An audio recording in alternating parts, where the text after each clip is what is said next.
Alright, so it's time to do T.Laz race, except I'm actually going to go to the right place this time. Oh, did you?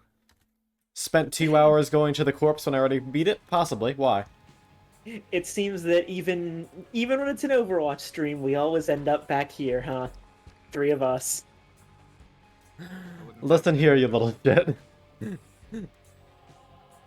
Like, I know my sins.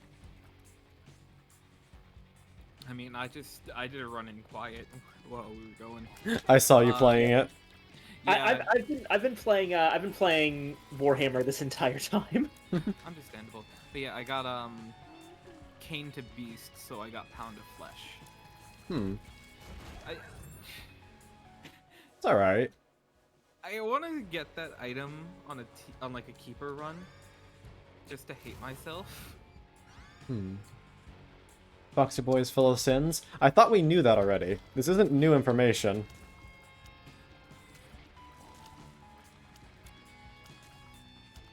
I love that is going around. What is? Okay, so obvious like Jack Black Bowser thing, specifically the audio of "fuck you." He says that? No, Not in the, no, just like... Jack Black in another like show or something just says "fuck you," always naysaying. If I played the clip, you would probably be like, "Wait, that's him?" I mean, But I probably wouldn't know the clip to begin with, more accurately. no, there's a good chance you've heard it. Jack Black like people have been saying, like, hire actual voice actors for animated films, except Jack Black, he can stay. But the thing is, I'm pretty sure by now Jack Black counts as a voice actor. He's been in like a million like voice only roles, and he actually knows how to do it. Yeah, and on top of that, the dude just is a character. Yeah, Jack Black's... Fucking He love stands in a realm of his own. Anyway, I'll get back. I have something else I wanted to mention involving him, and I'll get back to that. But the edit that's going around is did you actually see the trailer, Con? What trailer? The Super Mario movie trailer. Ah, yes. Yeah, No, I yeah, do so not. yeah, so you know where he has the Star Man, and he's just like, I finally found it. No one's gonna stop me.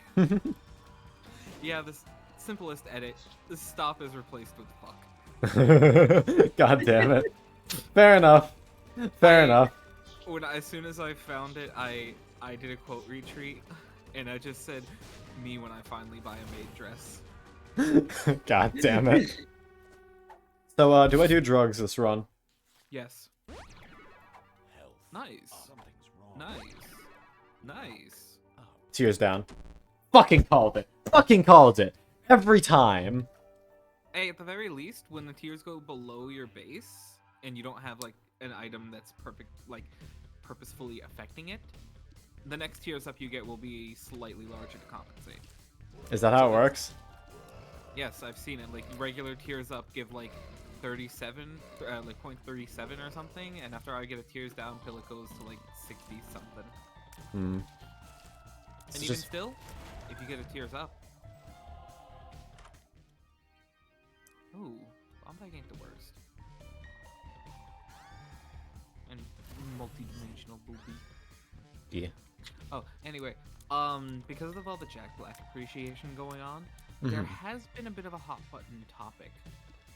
Because apparently people have been saying things like, Jack Black is low-key sexy.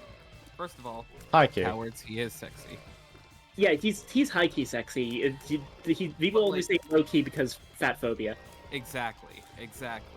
And it's honestly, first of all, as somebody who is on the chubbier side, Chubb is good. yeah, no, this is giving like good confidence, even if this is not the body I would ideal myself in. Like I at least want to lose some.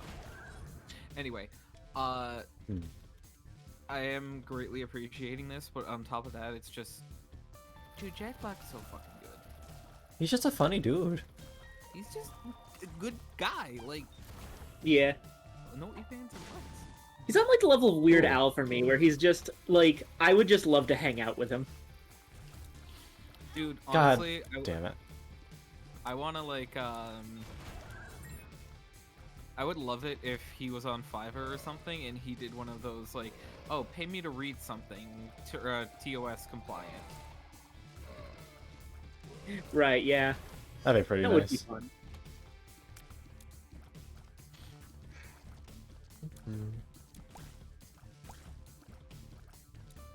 Really need a range up.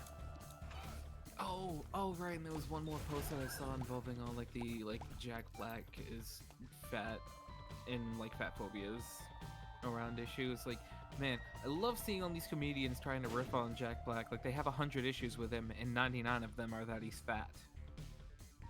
Hmm. My dude out here just trying to vibe. Leave him be. Right? Yeah. Look. We all know that clip with Jack Black. And I think you know which one I'm already talking about. Look, I'm about to quote fucking Jack Black describing Jack Black for you. All right? Oh? Can't you see he's the man? Let me hear you applaud. He is more than a man. He's a shiny golden god.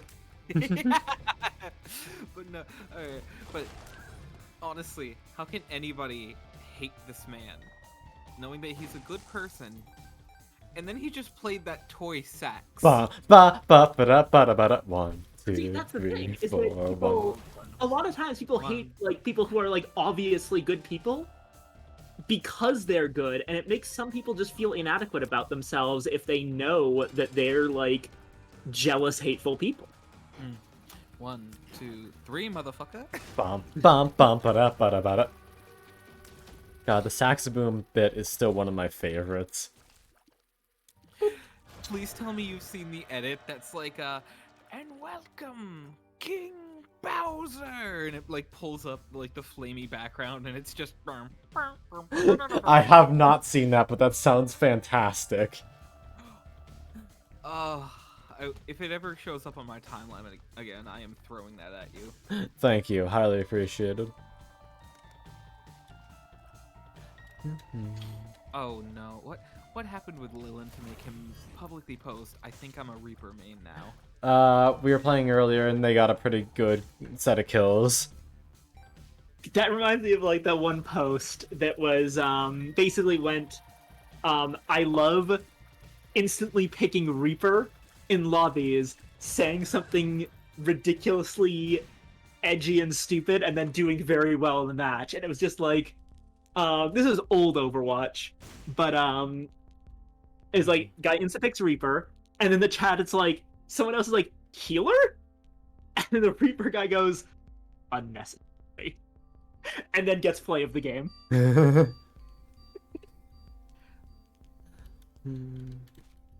I kind of wasted a bomb there.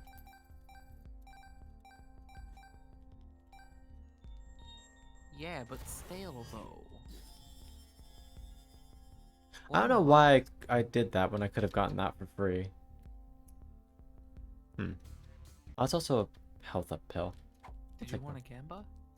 Nah, probably wouldn't have been in my best interest anyway. Wait, why don't you drop? Oh, well, once you get into the room, like drop it for the other Kate. Kate. What was I gonna say? Lazarus? Lazarus. Yeah. What was I gonna say? Was I gonna fucking say Caden? Like, did you just switch over to Caden? I am Kaden Hoshido. How you doing? Are you two just like the Fox version of T.Laz? I don't know, but I'm afraid to ask. Which one of you was the dead one? Probably me. I'll leave that there. We know that there's a gulp pill in rotation from our guzzling earlier, at least.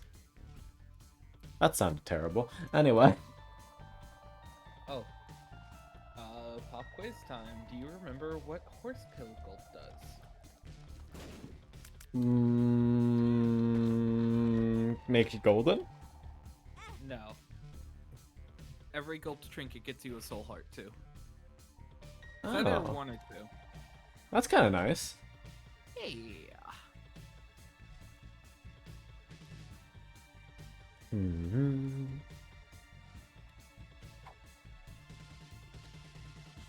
Alright, and I don't think it's really worth putting in all the effort of lowering my health down enough to go into the boss room.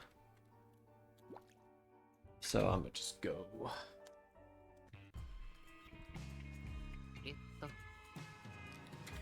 Drop these.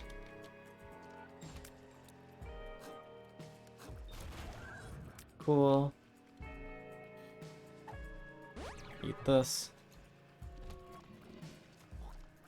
Oh, heck.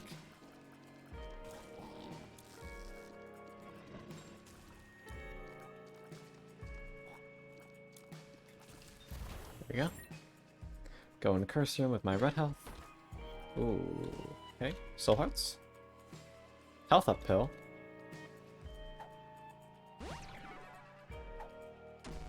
Range down.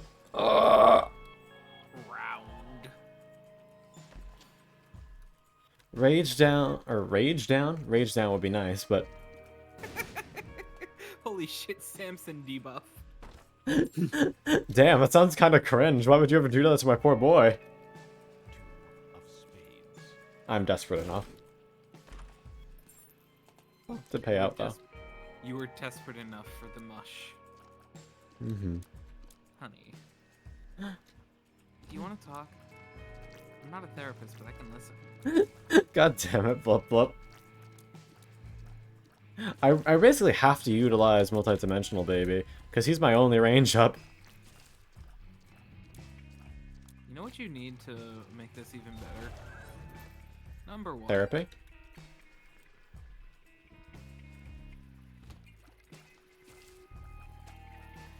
I don't hear you saying no. Well, yes, but I'm talking... See, that's more in the case of I care about you and your mental health is important to me. Ooh. But, I was saying number 1 because haha funny, minus 30% range. Hmm.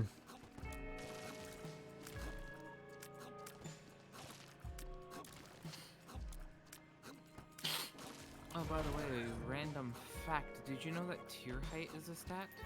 That you I can do. gain- Yeah. Did I you know there are that very you- few things that influence it, though. Yeah, the most notable ones would be like Ipecac, Hemolacria. yep. Yeah, but another one, which actually stacks with itself, is not orbiting, anti-grav tiers. Really? Yeah, and if you get enough of those, I believe they might be considered spectral because they're flying high enough above rock tiles. Hmm. Neat, though I can't imagine it'd be very useful. That's my range problem solved! Yeah, fucking tech, let's go. And then do you get pause for the I sake of it? think pause is worth getting. I don't have an active item, and if I get an orbital, that becomes very useful. What does pause do exactly? Pause. All enemies stop moving, stop firing for 30 seconds, Or until you shoot. or until you shoot. So you can walk up to them with an orbital and just let that tick away and damage them. I understand. But what I was, Oh, there's an I figured octopus it in would there. probably stop things, but I was wondering what that had to do with orbitals. Mm-hmm. Yeah, I think it's like the only character that fully makes good use of pause is T. Jacob. Yeah! Yeah, T. Jacob does kind of make really good use of it. Yeah, and I've seen people get instant kills on Beast. Like Oh. all it took We're not gonna talk about that. was a well-timed pause after flinging Esau into them, Hmm. into the Beast. Secret room. I wonder if who school bag affects. Is it strictly the person? Just the one. Years. You can have 3 active items. Hmm. Okay, so I'm gonna do something Actually, potentially dumb. I see what you're doing. But oh, It's okay, we got the import one out. Poor I was luck. gonna say, if you wanted to like sacrifice a heart, you could save quit and cheese the game out. True, I could have. But, eh. You know what else you could do? Are you about to smooch me? No, I'm just telling you, you could be cute. And you're doing a fine job. Bye. Vikings doing that well too. Viking does it all the time. Yeah, I know. This comes naturally. Sorry, what was I doing? I couldn't Being hear you cute. guys. You're being cute. Ah, I see. Oh, right. I don't know if it picked up earlier because I was being exceptionally quiet, but I was trying to call your name while there was more people here. And I had a question. Would you ever start a podcast? Oh, bombs work? What? Yep. Me or God damn it. Colin? You.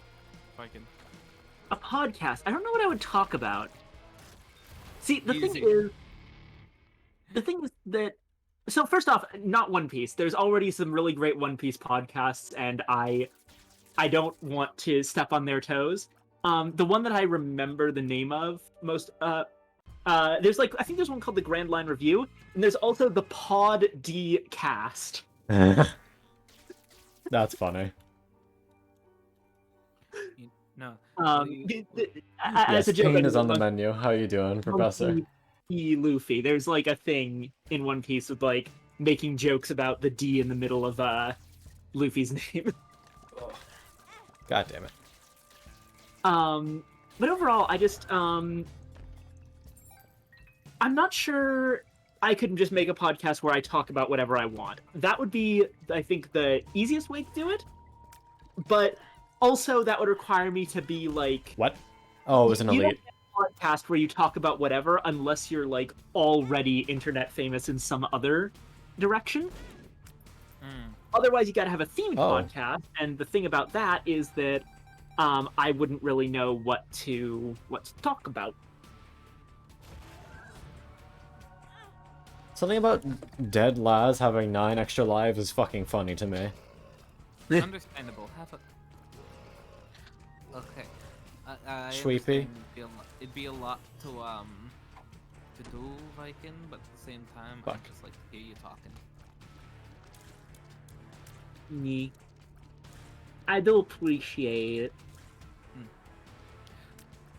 I know I've called you out on this before, but I don't know if you were here for it. But it is genuinely so cute that I just like send you a meme. I go to the bathroom and I come back and there's already like 3 half paragraphs of responses. It's so cute. And I love being on the other end of it. Mm-hmm. Yeah, One Piece memes sometimes activate my like wanting to talk about and The explain. brain cell. Brain cell Thing. activated. No, that's literally gonna be me if you send me a Pokemon meme that isn't just like Pikachu eating a sock or something. Yeah. Like, I found art of the Splatoon 3 idols in, I'll just post it in VC chat. But it's, the 3, and they all dress as starter Pokemon. And I noticed that they were different sets of starters. They didn't just pick one set of starters and base them all on it. So, Shiver is dressed as Superior, Fry is dressed as Infernape, and Big Man is dressed as Blastoise. Good. And I noticed that was like really cool, and we got to like talking about that, and like the details that kind of like show that, like the back of Fry's hands having that like little swirl, and the color scheme too. Yeah. Oh, Shiver's hair, like at the back of the hair is like up to be like the back of Superior's coat. Oh my! Are you? Oh, I just noticed Big Man has sunglasses! Yo! Squirtle Squad! Very cute. I'm glad you're doing well, Professor. I have just noticed that the cats are laying on the bed together. Not Beyblades. cuddling, but they are on the same bed. Ooh. Ooh. Hello. Hello, Mario. Hello, Dark Bum. realization that I just put myself as the weaker character to fight this. It's a me, Mario. It's a me. I've been stomping on. Koopas. Someone showed me that video and like, why does it sound like he's about to say a slur? Yeah, I know.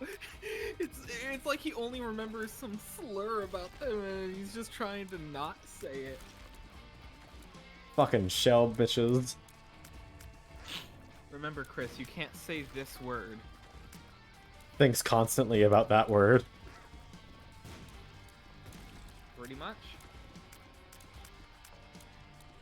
Average white person experience. Don't say it. Don't say it. Don't say it. Tomfoolery. Oh god damn it. I can't pick this. I want this on the other bitch. I'm a fool. God, what the fuck was... I think there was like a Tumblr post that was talking about, man, why do white people insist on like saying the N-word when there's some phrases that were popularized by white culture that actually are like kind of fucking good? Like, you're on thin ice and it's starting to crack. Listen here, Pat. Alright, are you appropriating part of my culture? Do you want me to appropriate you? I mean, sure, if you take me. God damn it, Blippy. That's very inappropriate. I'm going to kill you. How's that for inappropriate, fuck ass? Viking, I'm gonna smooch you.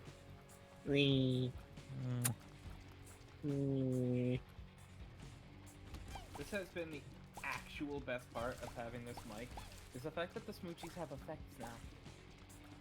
Bonus effect. Death. Right!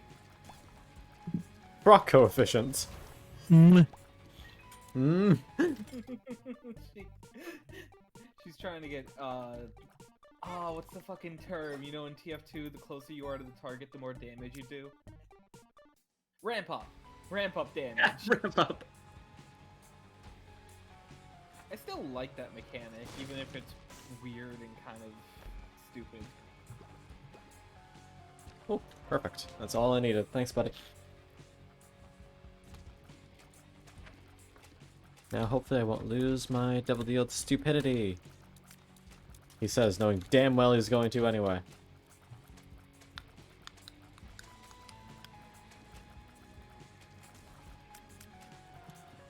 I love my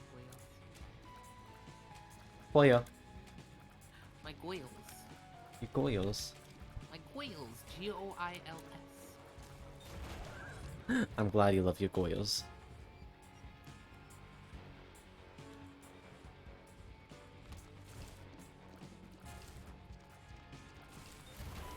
Alright, T.Laz is kind of a powerhouse right now.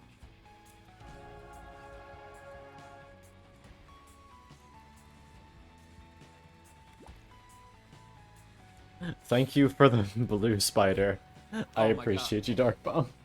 Oh, I want to do this. Pretend you're 10 and I'm a YouTube search bar.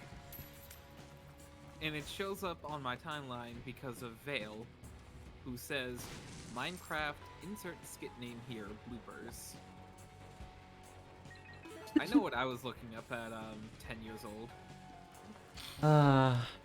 Pokemon That- Diamond and Pearl, catch Arceus without action replay. Yeah. Cute. What is that? Unicorn Stump? Do I care about Unicorn Stump? It's free, devil. It's free. Free in and outs. Free in and outs. Oh, it's also free plays of the machine. Could be good. If a woman sleeps with 10 men, she's a slut, but if a man does it, he's gay. Honey, he's gay. Hate to burst your bubble, sunshine. Yeah.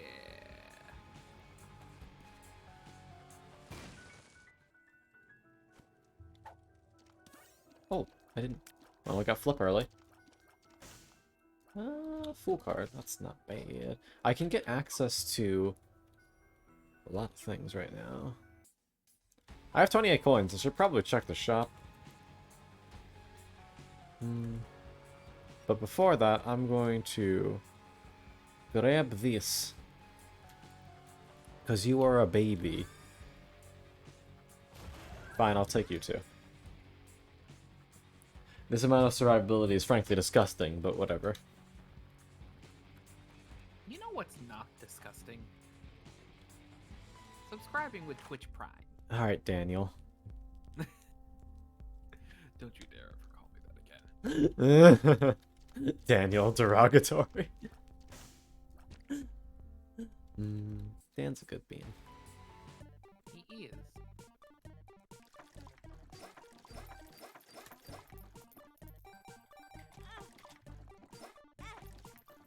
Ooh, lucky penny. Should I save that for the other boy? Probably.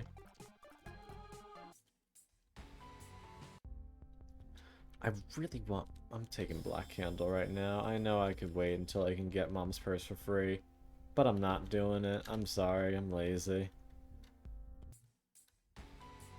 Actually, there probably wouldn't be enough charges unless I found a battery in this next room. So I don't feel too bad about it. Colin, what is the emote that Doodle is doing? Oh. Oh, hold on. She's getting an emote. Oh yes, she gets one too. Terrified. Good. Oh god, is it gonna be a higher tier one? Damn. I'm sorry. Yeah, you're literally out of room. Baby Plum's actually doing some decent work. Crying. Is it at least gonna be just like tier 2? Honey, I'm not gonna make you pay extra per month. It's gonna be a bit one. I figured that was probably easier for people. Alright, I'll pay the 50,000 bits. No. I could just make her a server emote and not put her on Twitch. No, do both. This means I'd get to use her, use her in Discord a little bit more. Oh, right. well, there's a tears up. That reminds me, I still need to earn somebody's bit emote, because it's fantastic. It's essentially them as like a sketch, but it looks very panicked. Here, I'll post it in VC chat. It's on the Discord version, but it's very good. Nice. I really need to get some...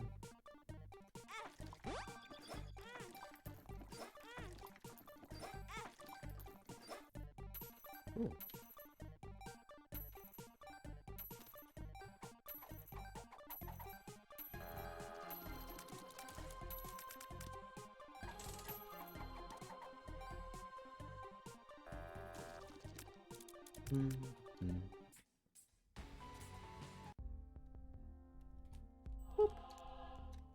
And I will take one of these. 2 of clubs. On the worst possible amount of bombs to use it. In fact, it is more detrimental to do this. Open it. Use it now to get 2. And now I have 3. Hold on, I'm gonna drop it on the Doodle real quick and just smug at them.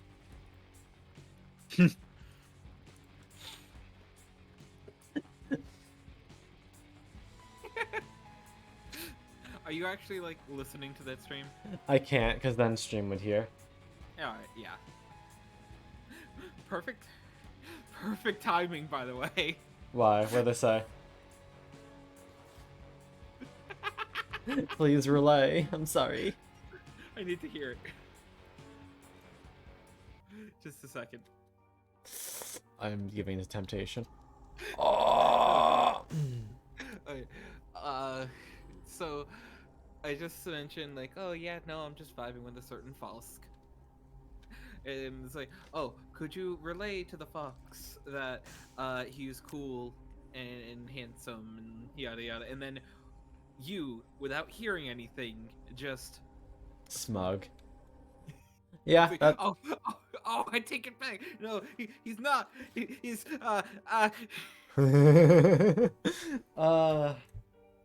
Just call him cute for me, won't you? Actually, I can do it myself.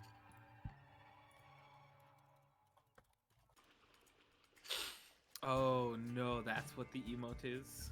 Oh. What? Uh, What's the problem, Blip Blip? Oh. I didn't say it was a problem, just goodness.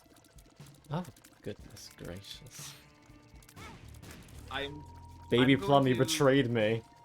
I'm going to be the deepest bit concerned because you know how we had that time like going through the emotes, like when Peak gets a little old, we all just like cycle to a different one for a little bit. Oh, this isn't Tainted Jacob. This is, T.Laz. I can like it, But yes, welcome back, Lycan. but yeah, I'm the slightest bit concerned about what the one day that's at least going to happen with the emote spam becomes the ara. It's okay. It's bound to happen, but I will do everything that I can to prevent it from like taking over the peak. The peak has to be the standard. The peak will always be standard. I don't think it's gonna get replaced. I will make sure it doesn't. That is culture. I don't think they would dare upend the peak empire. It's so simple, but look how much joy it conveys. It's simple and clean. The way that you're making me feel tonight. It's hard to let go. Yeah, it's hard to let you go. Clean.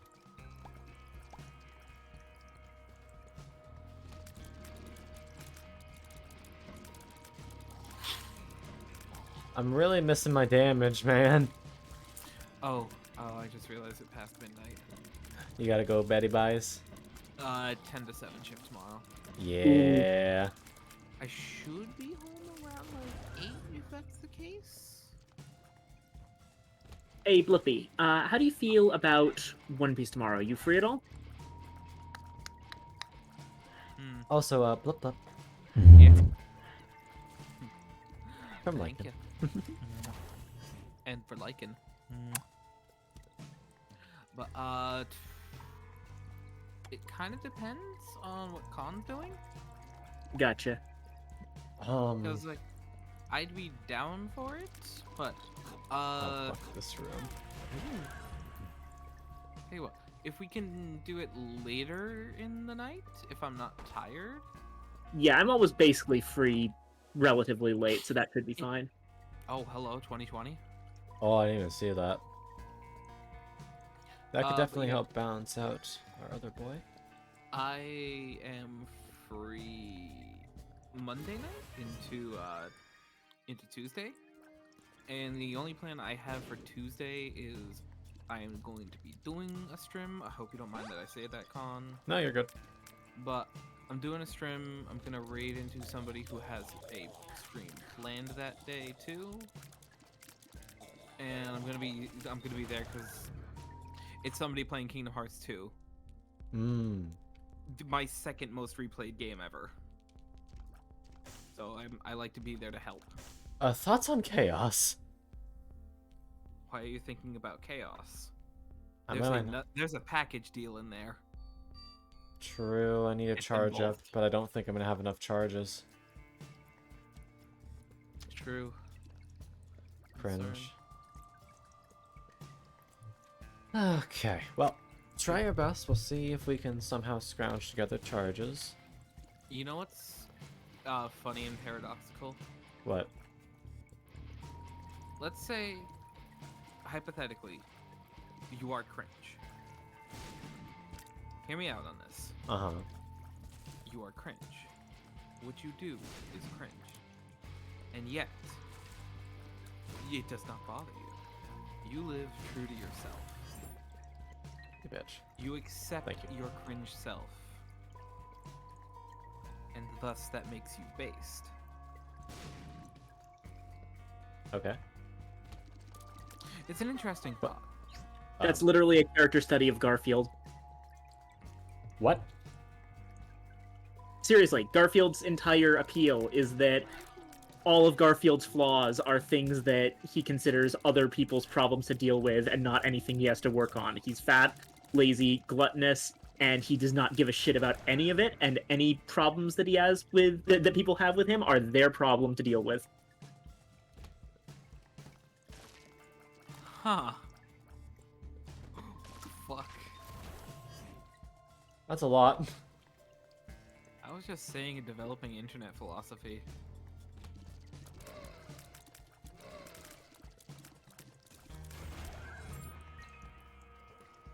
Okay, so the question before I go is, will chaos affect any pedestals generated by the one that has it? Or is it just all of them? It's probably going to be dependent on which one's out. That actually means that I get to choose. potentially.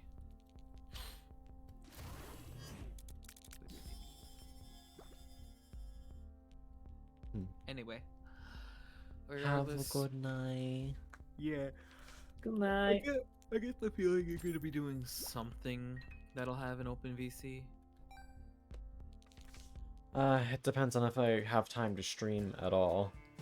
Oh, understandable. I kind of have 2 exams, Oh, 2 exams, and a 5 to 7 page essay. Oh, okay. Okay, understandable. So, If you aren't streaming, then I hope you don't mind if Lycan and I just do One Piece, and then you can just come in and out. when you just did like him. Did I say like? I'm sorry. Let that be a testament for how tired I'm getting. It's okay. Lycan. Yeah. Wait. Mwah. But yeah, yeah, if Khan isn't streaming, then I think I'll just hit Viken up to watch One Piece, and then you can just come and go whenever you need a break or something. Of course. Oh, wow. Yeah. Cerebral, thank you for the resub. This shit. Cerebral Cloud 92 just All right. Good night, subscribed. Flippy. Thank you Good so night. much, dearie. Also, The shit I just fuck. want to say I've been genuinely just seeing some friends slowly but surely, like, return some things. Like when I like aggressively call somebody pretty, they've just come around and said "damn right" eventually. Like that's self-confidence. Viking doing more kissies back too. Mm-hmm. Excellent.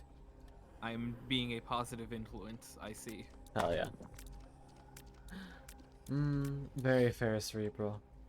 Well, I hope that you, well, just have the best night you can. Take this. Alright, I gotta go actually push my cats off my bed, so this is gonna be a traumatic night. Oh, Like, goodbye. bye-bye. Bye. But thank you for the resub. You get a smoochie. And now we can do this. Go fucking hog wild, my dude.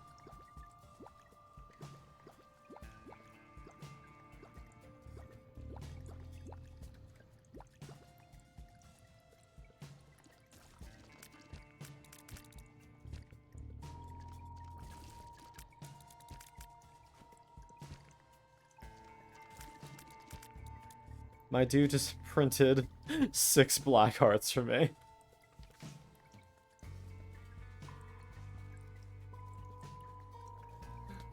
He did say goth hearts. And you know what? What? Oh. Void. Boop. Ugh, you. No, actually.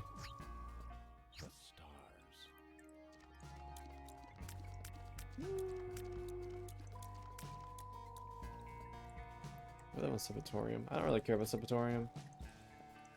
So I'm just gonna take this and be done with it.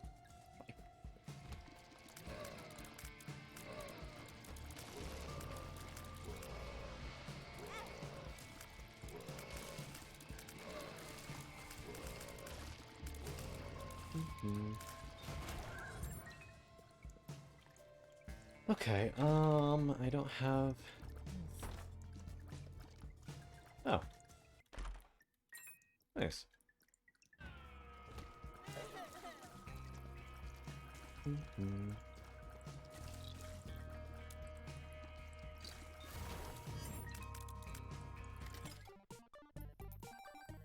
We don't have any red hearts to do sacrificing anymore is the only problem.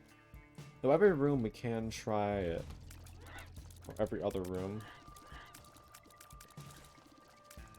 Thanks to little unicorn stump.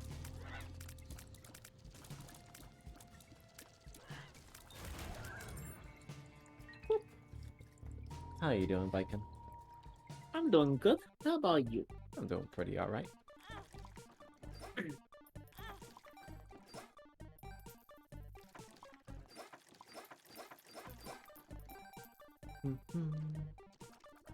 Hoping to get my money supply back up a little bit from these sacrifices, and maybe I'll be able to buy something from the shop. Is anything worth buying?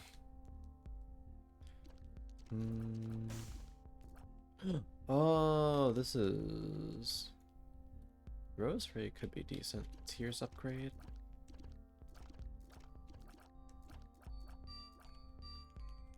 We need one more room clear and we'll be able to get it.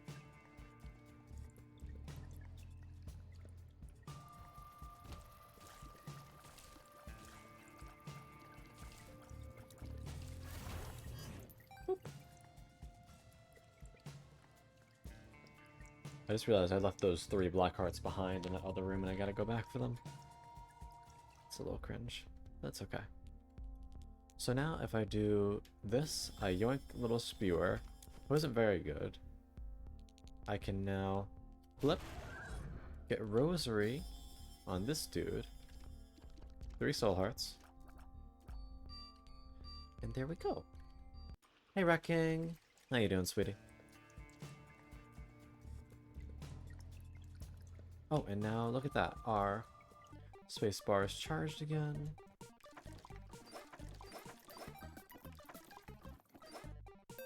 And get a bunch of money. Do-do-do.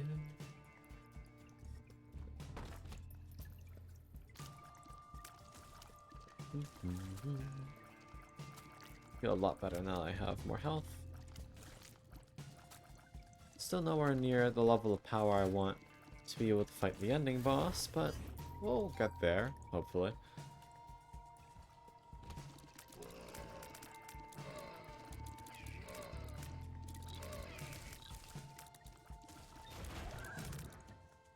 Little spewer plus something that pulls everything in really isn't that bad.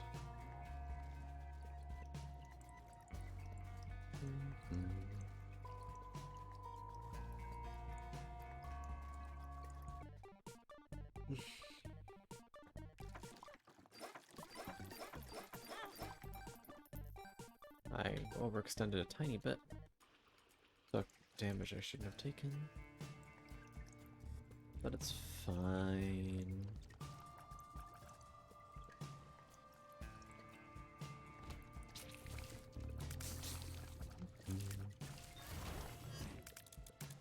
Alright, you can have that one.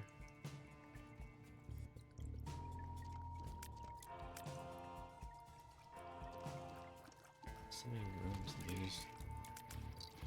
Alright.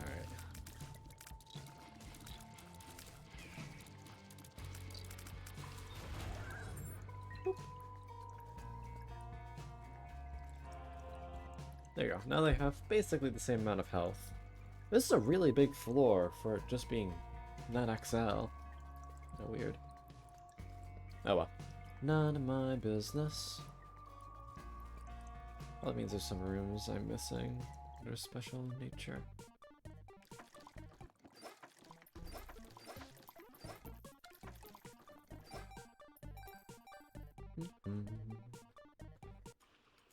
Okay. Oh! I pressed the wrong button and wasted a bomb. God damn it.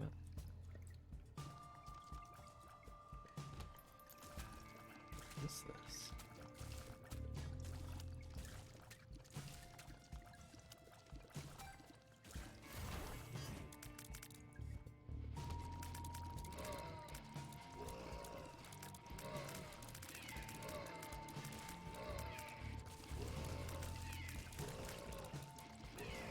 Spear really ain't bad for the damage department. Yeah, I was being a little bit too mean to him earlier.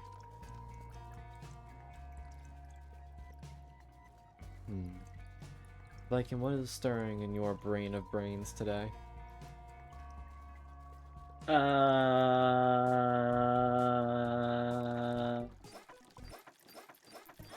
Mood.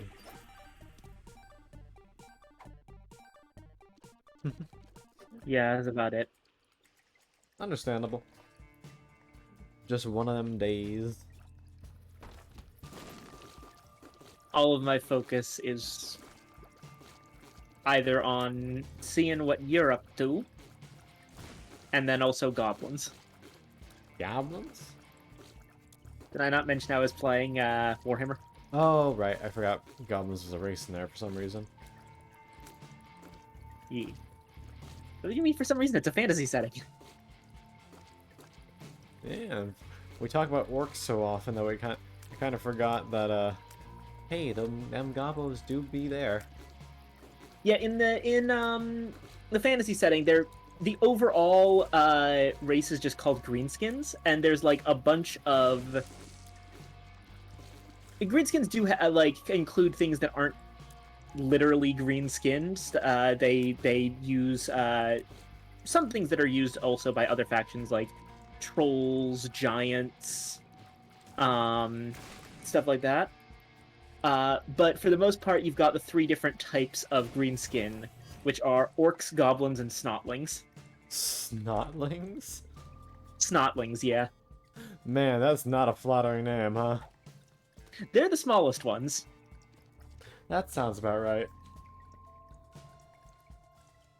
It's actually unclear whether they're actual different races or just the same race at different sizes.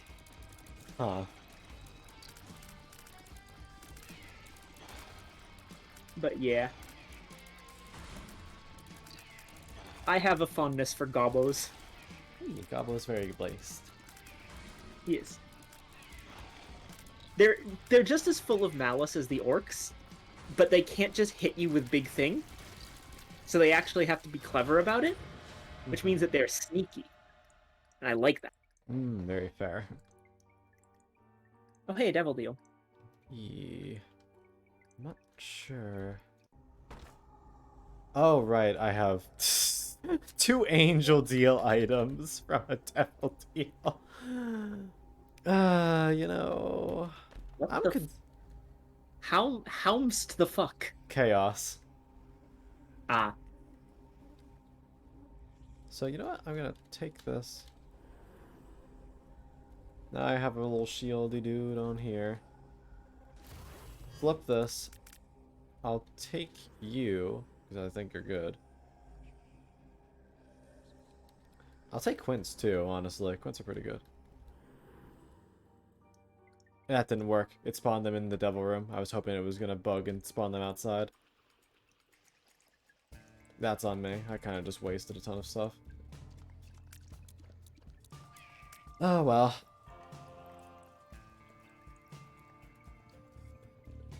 Leech is kind of useless because we have no red health for it to heal. But, through the fire and the flames, we carry on. Neat. Alright, down we go. Hopefully we find some items to really give us some damage soon, because we're kind of slacking. Slacking. Yeah, we slacking.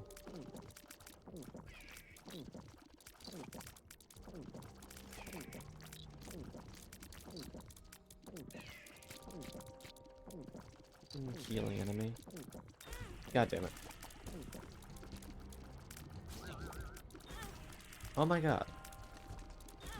What the f- Hi, Soul of Cain. I like you a lot, but goddamn, that just sucked.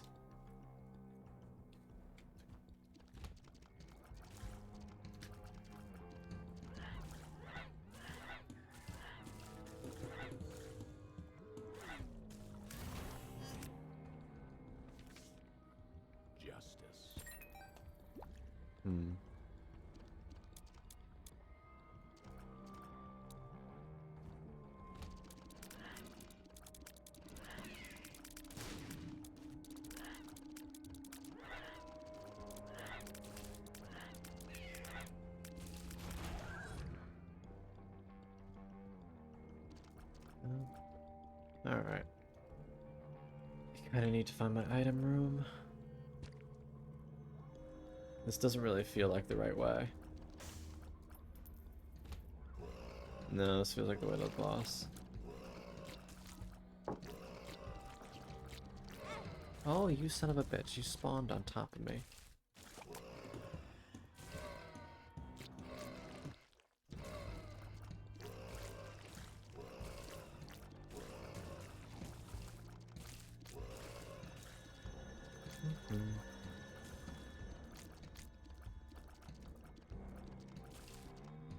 Alright. Sack upon entering a new floor isn't that bad, but not super useful compared to the ability to get bombs whenever you pick up a penny. Ah, moon card seems nice. Though I'm willing to bet it's right below my feet. Called it. Oh, did give us free bombs though, so I'm not gonna complain. I kind of want a devil deal, so I'm gonna bomb these dudes for a higher chance. Okay. The mechanics that you use to get higher chances of devil deals and angel deals is kind of fucked up in Isaac. Bombing the little keeper dudes who are already dead. Donating to the machine makes sense, right? But Yeah. killing beggars increases chance overall. Huh. And, ooh, that's actually quite good. So does, what do you call? Oh, you know, making them pay out, too, does, but, like, why? Why?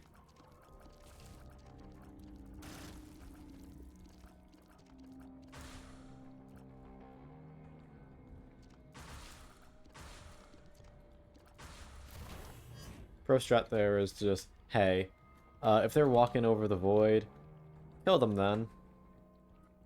Because then they won't spawn their spiders. Where's the... Here's the item room. I'm not gonna talk about that. That sounds like a terrible idea. Oh, but it synergizes with glitter bombs. Soul of Cain. I'm gonna regret this later. Ooh, Ultra Secret Room. That's nice. First try.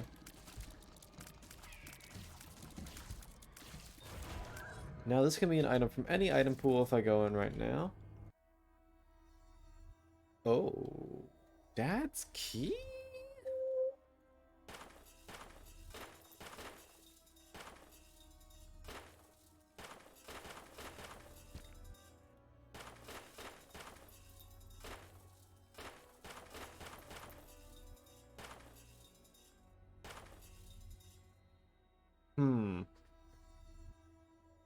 It's not bad.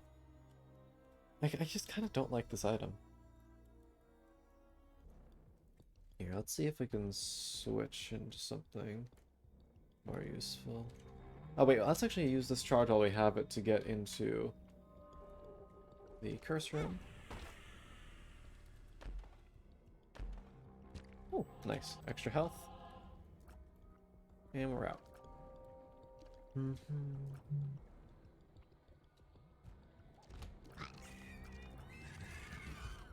Oh.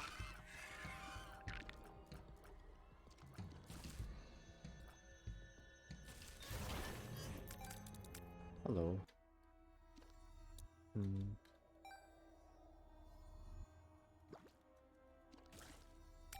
He unfortunately spawned a little bitch to try and kill me. Very cringe.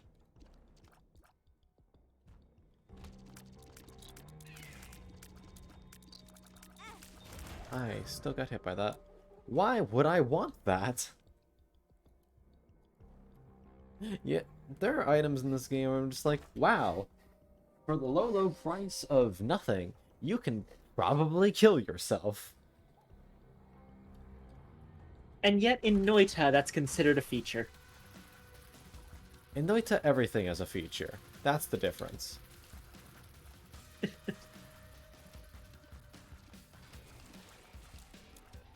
Mom's box is pretty good. Do you remember what my equipment was on the other guy? No, I don't. No, was it pause? No, that was the last run. Yeah, that's okay. We'll figure it out. Oh, it was these two items. Okay.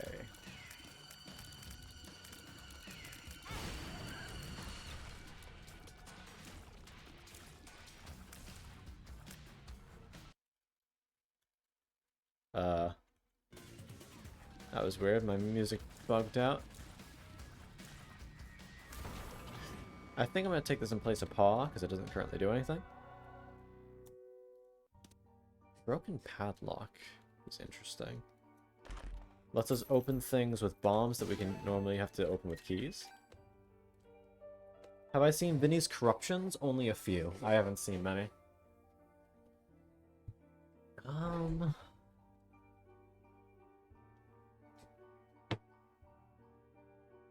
The door to home.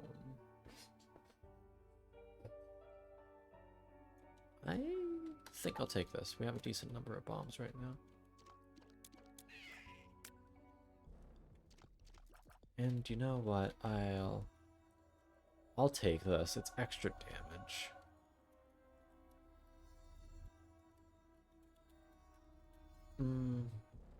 Yeah, it's fine.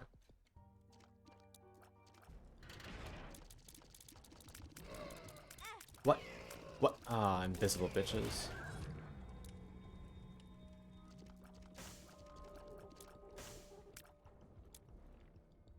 I'll take my double card back now, thanks.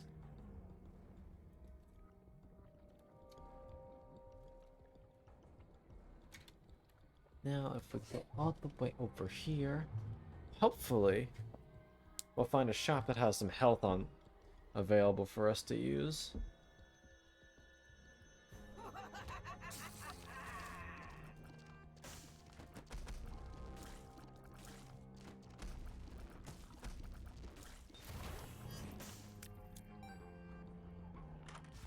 God damn it. Knew it was going to be greed. Oh, Spewer goes through solid blocks. Interesting.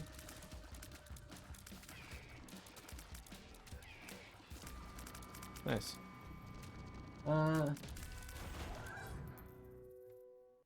This. I mean, I don't think there's anything wrong with it. You're on at different times than other people. Oh, I need those soul hearts on the other dude.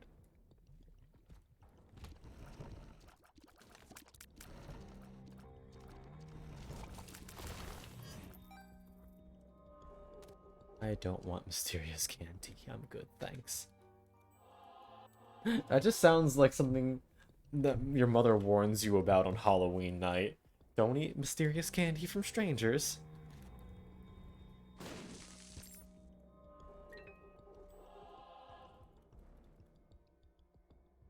Your PST?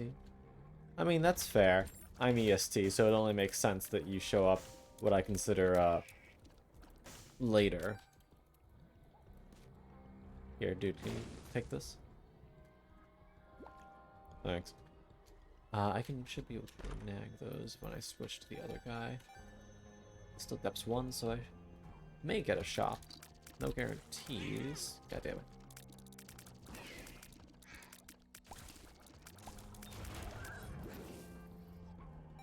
Thank you. Now it's time to see. Yes, I can grab these keys.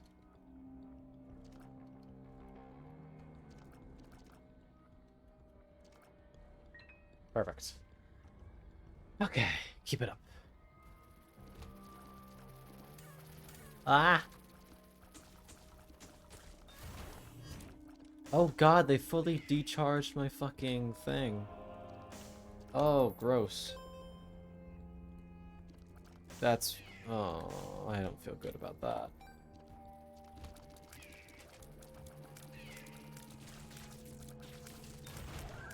Okay.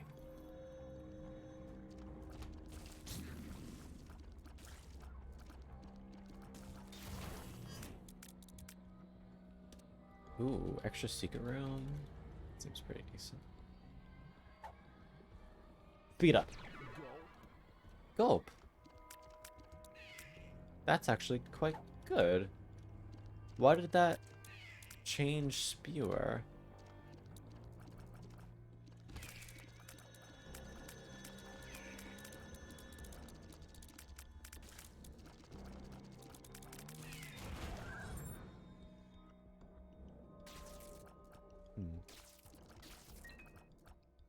Do that so we don't have to deal with that. Okay.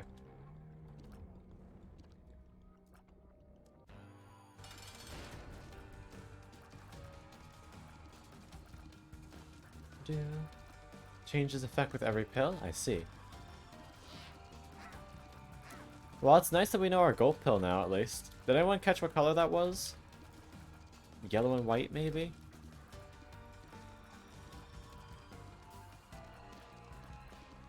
This boy is just bouncing all over the place.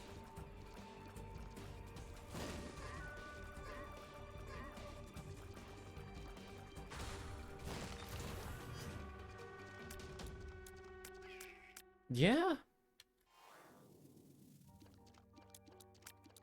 We really need range on you, dude. We really need range on you. Alright. Down we go. Last floor before we start going up.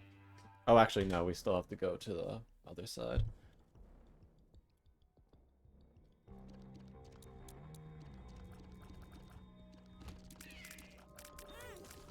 Grid. Ah! Oh, hey, double question mark literally just insta-kills mom.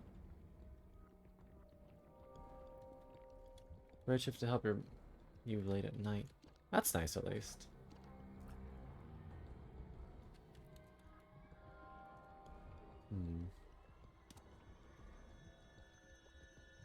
Secret room. Knew it.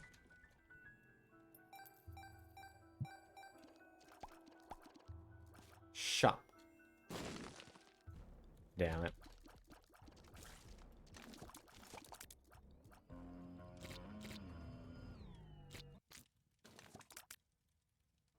Emergency button is definitely kind of nice to have with an invincibility item.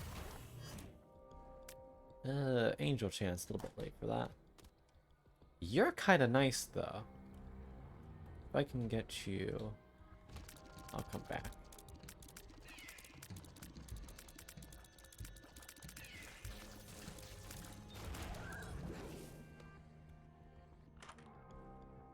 Ooh. Ooh. That is interesting. Especially with a devil deal coming up.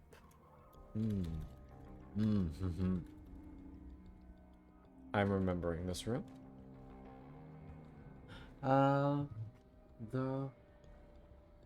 There's never enough DACA. Skringus Bingus. Welcome in.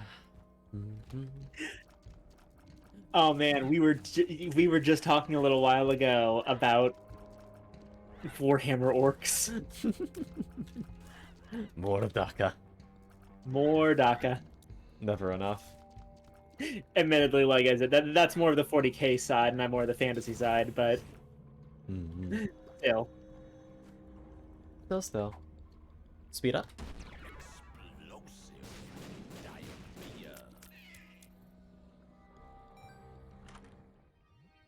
Chad and glaucoma. Wow, these items suck.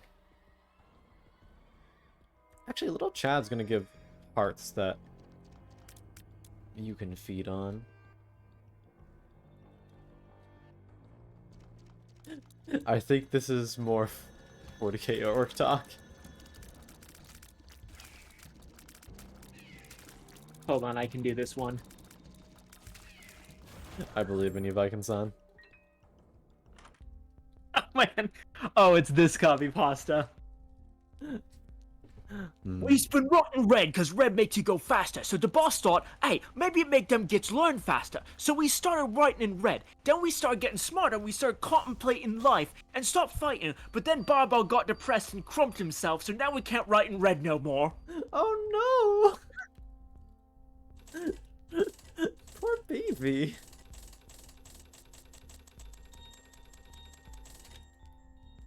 There you go. Donate to the machine a little bit. I hope I did justice to the orc voice. There is never enough talk. I can't do it full volume because there's people asleep in the house, but I tried to do it properly. You did the best you could. Poor Barbog.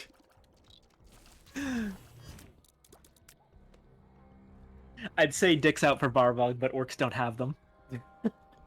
They don't? Orcs are fungi. They reproduce by spores. Excuse the fuck out of me? Did I not mention this? Yeah, No! orcs are fungi. They're literally green walking fungus people that the biggest problem in 40k with having orcs is not that orcs are unstoppable. Like, you can absolutely just kill orcs. They're honestly they're not even particularly tanky in a lot of ways. They just The reproduce problem really is that- fast. When you kill them, they explode into spores that take root in the ground and make more orcs later.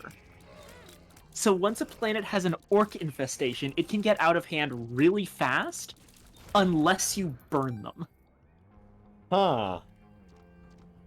Learn something new every day, I guess. Yeah. So yeah, they're sweet little fungus boys who crave only the green tide. I love them.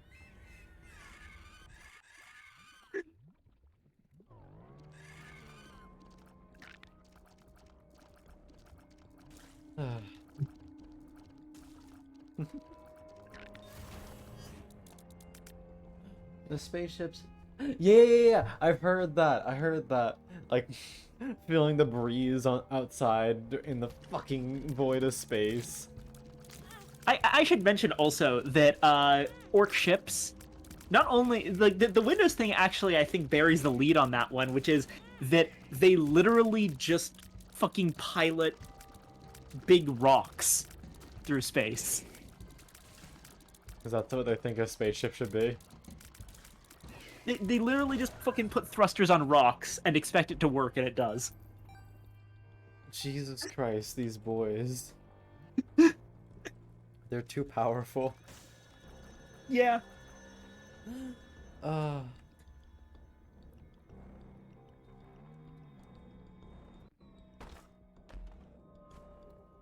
drugs.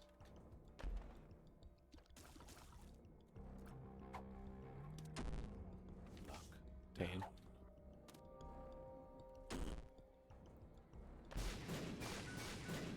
Did you just give me the Bible? Okay, I see how it is. Oh, that's super great.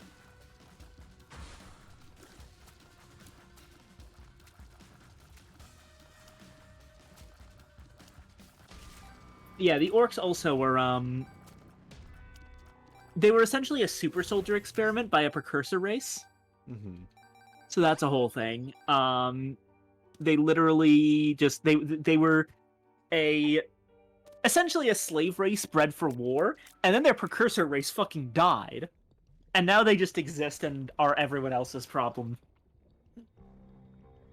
That says the Bible. You question the mighty word of Jimmy? God damn it. God damn it.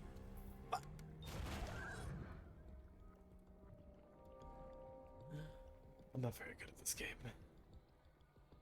Where is my Honestly, fucking marked skull? Orc memes are the biggest thing I took out of 40k when I did play it. That and all of the jokes about Creed. About Creed?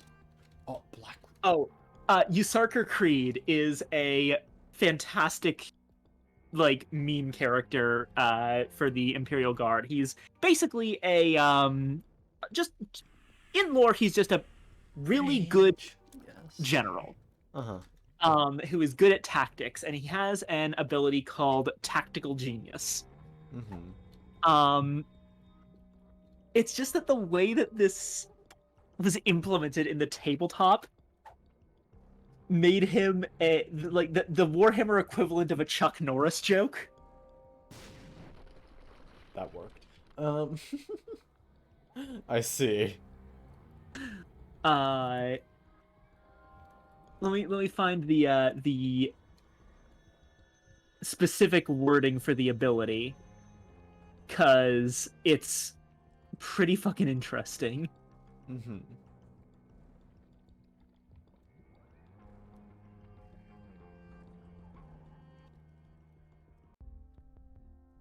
To head over to 1D4chan, which for some reason 1D4chan is no longer listed on Google, probably because Google's a piece of shit.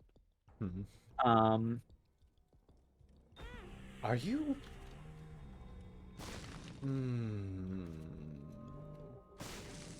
Wrath. Yeah, there's never enough. Has basically got the basics of the ability, which is that you could have any unit hidden on the map. So the wording of the thing,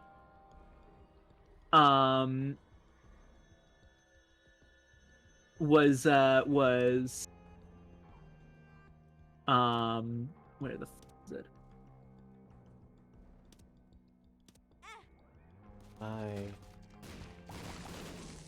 God damn it. Uh-oh.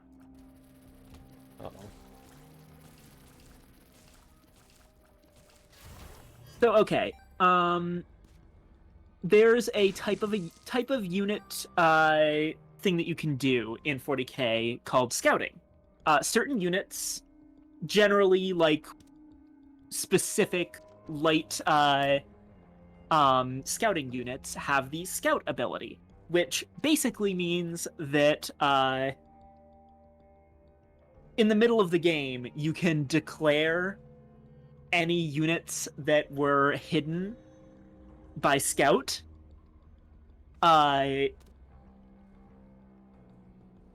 Basically, some of your units, you start with them off the map, but they're actually on the map. You just haven't declared where they are. And at some point during the game, you can declare where your scouted units are and just place them on the map in the middle of the battle. Basically, to show that, like, hey, they've already infiltrated that place. It's like that's a very standard thing.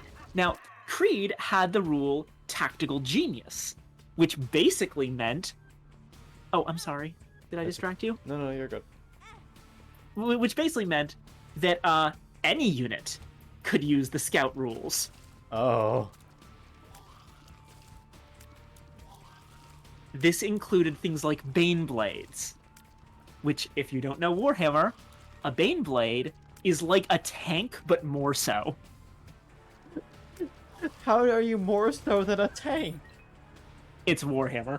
Understandable. Have a day.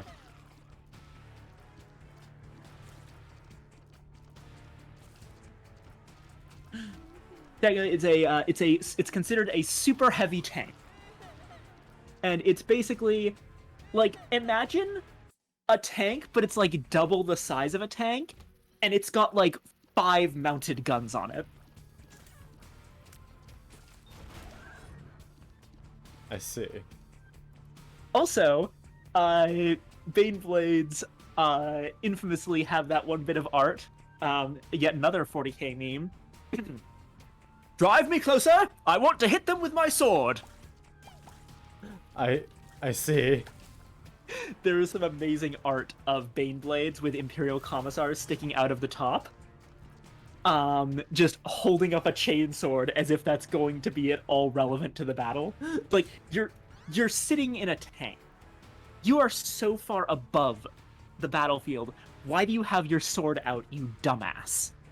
Because he's having a good time. Drive me closer! I want to hit them with my sword!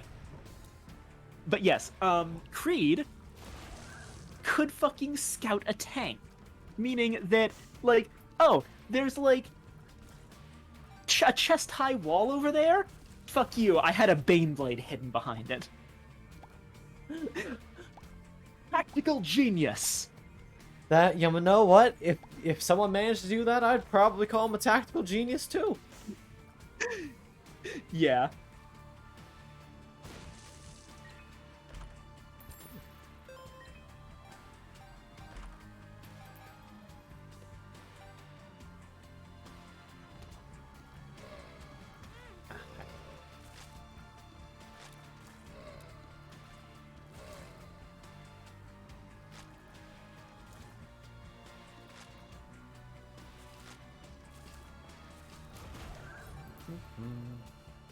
Fuck you, tank's camouflaged. Oh, here we go. I found an important bit here. So, a lot of people did write-ups. So, fresh bunch of recruits straight off the regimental homeworld, huh? Got your heads full of propaganda and not much else, let me bet. Well, listen to me and listen good, kids. Probably half what you know is nothing but ambush shit, and you'd better get that through your heads now, rather than getting a traitor's laser bolt through your head on the battlefield. Now, you pray to the Emperor like you should, and if you don't, the Commissar will blow your head off, and that'll be a mercy compared to what I'll do to you if I find out before he does, but don't be thinking for a second that reciting the litany of protection makes you invulnerable on a battlefield. Sure, you'll hear stories about brave guardsmen that charge enemy positions armed with nothing but their laser guns and their bayonets in one. And I'll even admit that probably a couple of them are true, but in an army that numbers in the billions, one or two of you are bound to get lucky every now and again, so I don't really say much. Now, kids, they might make for inspiring stories, but fanatical charges aren't what win battles. Battles are won by determination and tactics. Let me tell you about this one time our regiment was serving under the command of General Creed. Never a finer tactician as the Imperial Guard ever seen than that General Creed, let me tell you. He came up with plans so devious and cunning you didn't even have a hope of figuring out how he'd done what he'd done unless he explained it to you himself. We were fighting on Kavara 4, what used to be a good Imperial world till the taint of chaos found its way down there and turned loyal citizens into traitorous scum. The time we'd been shipped off, we thought we were just going to be helping the local PDF put down a small insurrection, but with the ways of the warp, by the time we got there, it had turned to a full-on rebel uprising, and all the nobles were already dead or in hiding. Another army led by General Creed had arrived to bring it back under control. We'd been missing so long, they thought we'd been lost to the warp, you see, and sent another off in our place. So we wound up joining forces and bolstering their ranks. Now, we got deployed into one of the urban centers that had been taken over almost entirely by the heretics, going through clearing buildings of resistance and tightening the noose around their filthy necks. Only been getting minor resistance until a couple hours in, when we stumbled across a fortified plaza that hadn't been in none of the intelligence reports. So there we were, pinned down by enemy fire, using rubble for cover and hoping to the Emperor that we'd get some artillery support soon, when all of a sudden there's a tremendous rumbling off to the right. It sounded like a column of tanks coming up towards the building we just cleared. We weren't getting nothing about armored support on the Vox. We were sitting there shitting ourselves, wondering where the traitors got tanks from, when all of a sudden the front of the building just collapses out onto the street and a damn Baneblade rolls right out in front of us. One blast from the main gun that turned the heretics' position into a crater. The Vox lights up and we get ourselves a message. Armored support, courtesy of General Creed, they say. Now that's tactics, kids. We never saw it coming, so those traitors sure didn't. The application of overwhelming force at just the right spot at just the right moment will turn the tide of any battle in your favor. I took a look at that building as we were marching down the street in the Baneblade's wake, though. Funniest thing, the only hole in it was the one the tank had made on its way out. How the hell we missed it when we were clearing the place, I don't know. How the hell Creed got it there in the first place, I'm not sure I want to know. But let me tell you, pulling that off must have taken one hell of a tactical genius. It's like fucking... How? The man's pulling Deus Ex Machinas out of his ass, and people are calling it tactical genius. Yeah. I mean, fair. If I didn't understand it, I'd probably say the same. Yeah. Hope you enjoyed that one. Very much so. There's another one I remember, which is even more over the top, and it's like Creed single-handedly,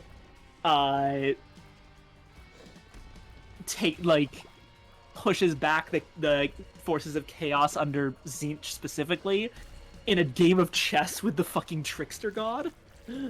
What the fuck? And I'm not gonna read that whole story because it's another real long one.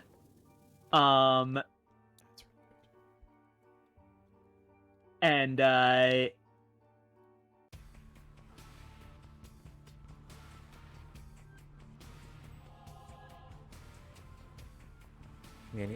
yeah, so they do a bunch of like narration of the chess game. Finally, the mortal got a smug look on his face. Tzeentch's beak curled into something resembling a smile. He held his head up high. The mortal moved a piece. Tzeentch spoke in a voice that was ever shifting and could drive men mad. Mortal, do you not know who I am? Let me tell you. I am Tzeentch, the changer of ways, the master of fate, the lord of change, the controller of destinies.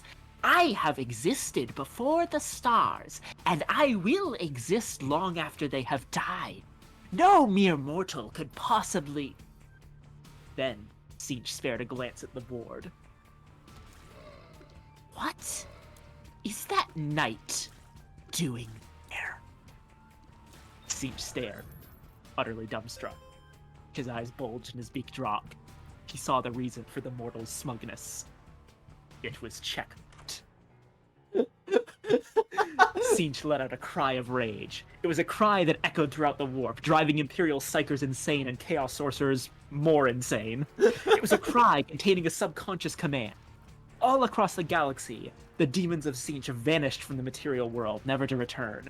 His mortal followers began retreating, heading towards the Eye of Terror.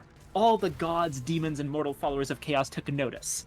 In the warp near Terra, the mighty soul of the God Emperor of Mankind himself took notice. He smiled, for he knew what it meant. It was a cry that was to echo in the warp throughout eternity, long after the stars themselves died. It was the cry of a defeated god.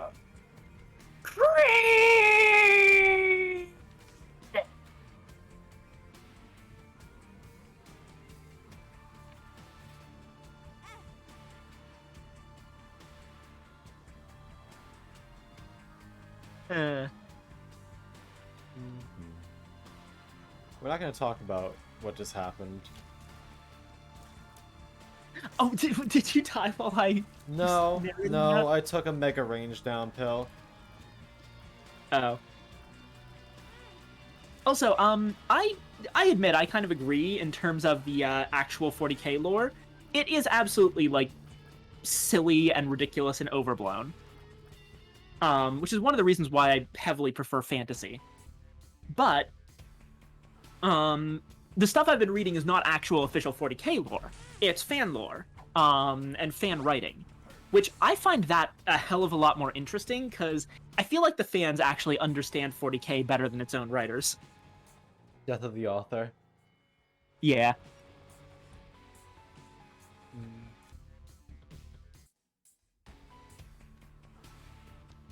Oh, and that was loadout. Don't worry about it, Cerebral.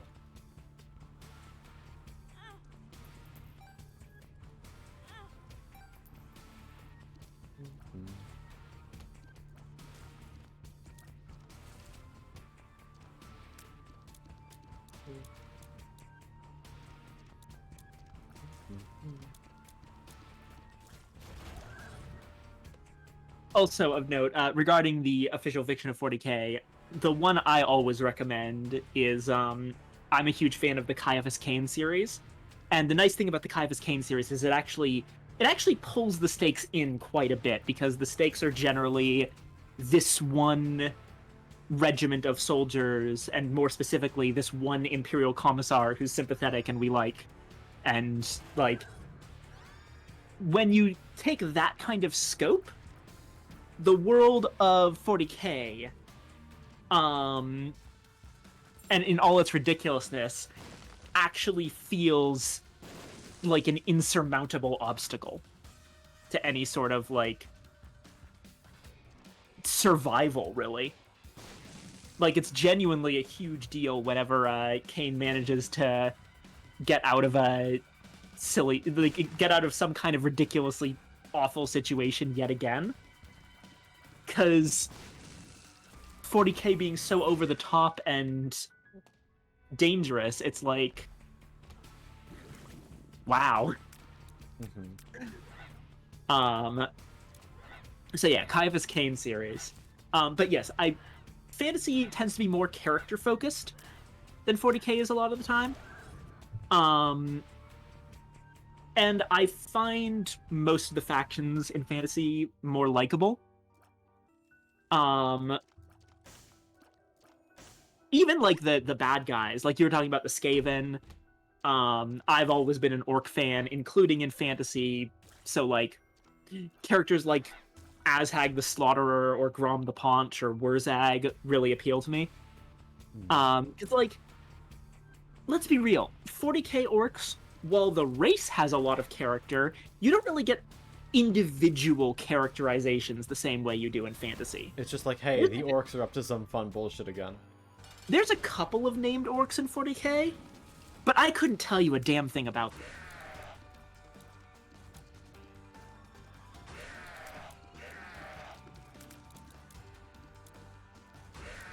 And like, yes, sometimes that characterization, like in Wurzag's case, is literally just a joke on an orc version of the Arthurian mythos, but like, it's something. Like, I'm down to be on. I'm down for Wurzag's quest to find the once and future Git who will pull out the axe from the rock. Also, yeah, who doesn't like the funny rats? Funny rats are pretty damn funny. The thing that I enjoy about the Skaven is like, the Skaven are very different characters depending on whether you're following them or not, like whether you're focusing on them or not. In stories focused on other characters, the Skaven are this horrifying just mass of plague vermin that are one of the scarier things in the fantasy setting. Because like, there's millions of them, and also they have the most advanced technology in the setting. Although, note that I say most advanced and not best, because dwarf technology is slightly less advanced, but also explodes 100% less. True. True.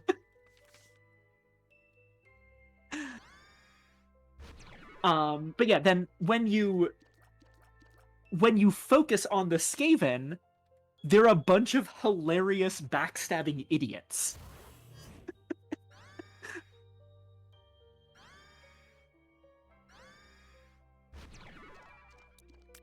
Bookworm, nice. Let me keep this for now, though. New and high 6th house. Yeah, I'm afraid I actually don't know as much about the Skaven as like a straight up fan. I'm sure that Cerebral knows the Skaven better than me. I'm the orc girl. I'm always going to be focused on orcs above all else. So a bunch of my knowledge of like Skaven is in how Skavens relate to orc lore and how like the three-way war between Belagar Ironhammer, Skarsnik, and Queek Headtaker for Carrick 8 Peaks. Oh,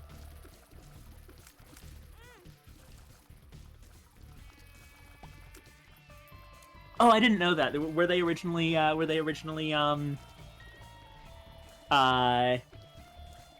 funny German rats? Oh no.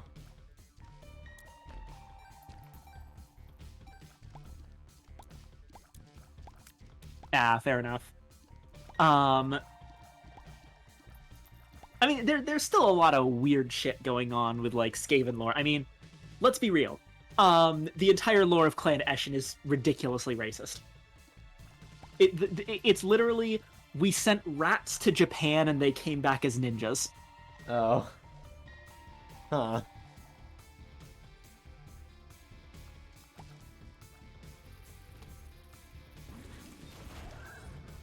That doesn't mean they're not cool, though.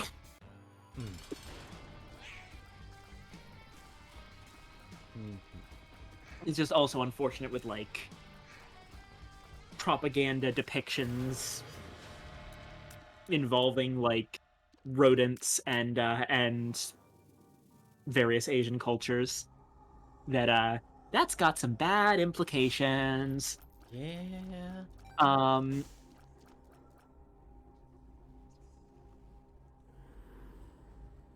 Yeah, I'll say I've only somewhat gotten into the actual tabletop version of fantasy. I haven't actually.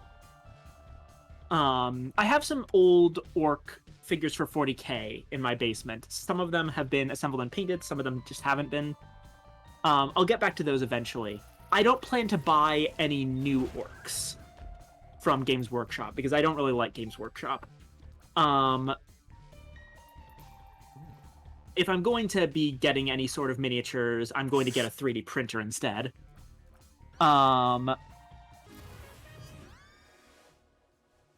New and Tasty Exciles, it's goofy, but they never so much did actual ninja as much as assassins that copped Nippon weaponry, so they learned to throw shurikens and stuff. And yes, they named Japan Nippon.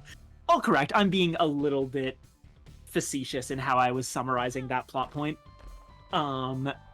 It's still a little bit weird, but I fully admit it's less actual ninjas and more just rats with naginatas and like dual wielding wakizashi and throwing shuriken and bullshit like that, which admittedly is cool. So it's fun bullshit. Yeah. Oh, fucking, of course. I don't really think there's that much malice to that sort of thing from Games Workshop. I just think that they're ignorant as hell a lot of the time. Fair. Yeah, Warhammer was very much originally written by English nerds decades ago. Nippon Cathay Ind, etc. Another? Yeah, the Warhammer Japan is called Nippon. Warhammer China is called Grand Cathay. Warhammer India is called the Kingdoms of Ind. Huh. And let's not forget Araby. Oh my. Really hitting the nail on the head with these, huh? Yeah. Then again, their version of the Holy Roman Empire is called the Empire, so... Yeah, on the nose really doesn't even begin to say it. Yeah. Also, extremely funny of English company to portray the Warhammer Fantasy version of the of North America as being inhabited by essentially slavers. Oh. It's like, yeah, wow, that's where you put the Dark Elves, huh? I see how it is. Jesus. The Duchy are in Canada. It's a little bit weird that the landmasses aren't exact. It is further north than it actually would be. Also, yes, I called them Dark Elves. They're technically called Druki.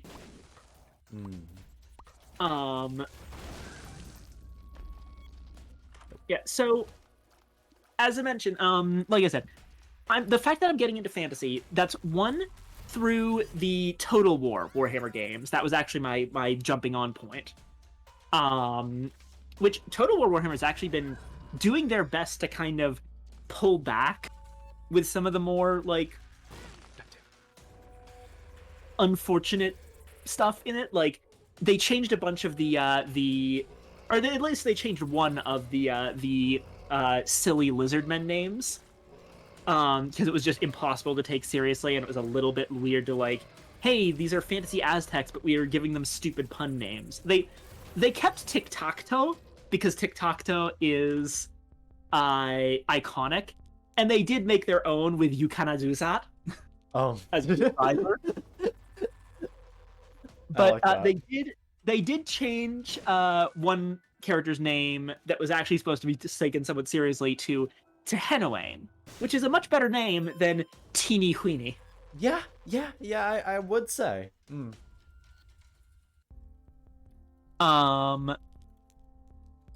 yeah, the new Cathay stuff is great, and that's something that apparently the new Cathay stuff is actually something that Creative Assembly, the Total War people, pushed for. That a lot of the new lore for Cathay it's like, previously it was Cathay is like the mysterious Chinese East that's ruled by dragons, and like there was weird hints that like, oh, they're just chaos worshippers under another name, and it's like, wow, it's like any unfamiliar god is just chaos, huh? And then like Creative Assembly is like, please give Cathay better lore, and Games Workshop's like, fucking fine. And now we have some interesting stuff going on where like Cathay has the whole yin yang thing going on where they keep like balance in astromancy, and they have the Great Bastion, which is basically a Great Wall analog that keeps out the forces of chaos from their lands, and their rulers are dragons taking human form, and it's all really cool. That's kind of neat. Pardon me. Plus, what they did with the vampire, I really enjoy what Creative Assembly did with like the Vampire Coast, because man, was that like lore that was spread out over a million little tiny Hints. areas of like White Dwarf magazine that they just fucking took and made into a actual like coherent faction.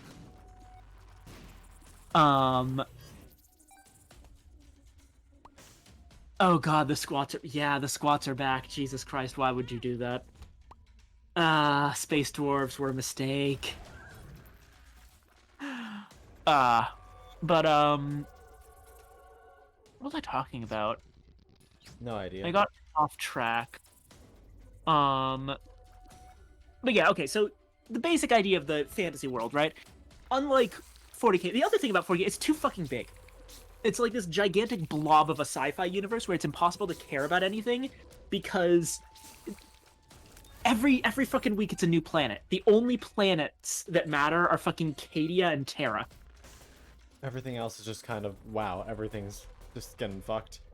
Yeah, even when planets aren't getting screwed over, it's just like, why would we care about the fight for this one random planet? When there's like 100 others and the ones we actually care about. Yeah, it's this massive fucking scope that is just like, it's silly. And then you have fantasy, which is like, it's a single planet. It's vaguely analogous to Earth, so you can have feelings about certain areas. It's more character driven. So you like have people that you can care about. Mm-hmm. A lot of the more like ridiculous aspects of 40K that make it hard to empathize with people are toned down. Like, so okay,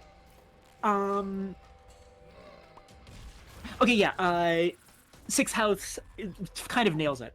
When Bear Sunlings are burning down Nordland, you know where that's happening. When 10 trillion people die in the dickbutt system, that's just like, yep, those sure are some numbers with no context. Yeah. And it's like, hey, I know Nordland.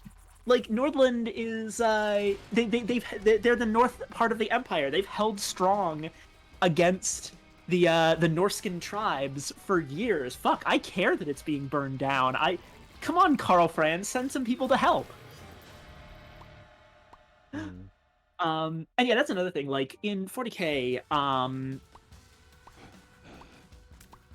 there's not really a central figure that's an actual character for the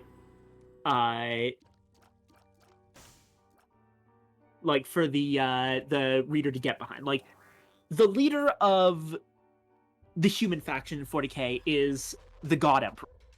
And the God Emperor isn't a character. He's a fucking object. He's literally a corpse on life support chained to a throne. Oh. He doesn't talk. He doesn't move. He just is. What And is the people opposite of pray a to him story, because he's a though? living god. Oh. And he's basically Sigmar from the fantasy version, who's like also a human that's been worshipped as a god. But the difference is that like Sigmar isn't alive. Sigmar fucked off somewhere and may or may not have actually become a god. And it makes some sense for them to like worship that. But also, the Empire has an emperor. Currently, it's Karl Franz of Reichland. He's a pretty interesting character when they work with him. He's like, I mean, he's blatantly like just really good, solid emperor dude. But like, that's fun. That works out. He has moments where he's like, his main thing is he wants to do what's best for everyone. But the problem is that running the Empire in fantasy is basically like herding cats, which very accurate to how the Holy Roman Empire was. Yeah. Got even points for historical accuracy, at least. Yeah. And it's like, obviously, like Karl Franz is a fun character, and then you've got characters like Boris Todbringer, who has a whole rivalry with the Beastman Lord Kazrak One Eye, that's got its own whole story behind it of they've both each of them has lost an eye to the other, and so they're constantly marked by their need for like vengeance on each other, but they're also kind of like the only ones that understand each other. It's that kind of thing. It's like a destined rivalry type shit. It's super fun.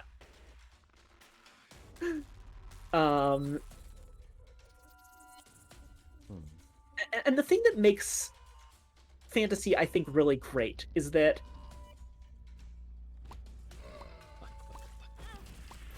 everyone is the protagonist. That sounds weird. Let me rephrase that. Every single book for Warhammer Fantasy, and I'm not talking about like the fiction, I'm talking about the army books. Every single army book in Warhammer Fantasy is written as if the race that it's for It's the protagonist. is the protagonist of Warhammer Fantasy, including the characters that are clearly evil. Like, one of the reasons I enjoy fantasy orcs so much is because the Greenskins books treat the orcs like they're the protagonists.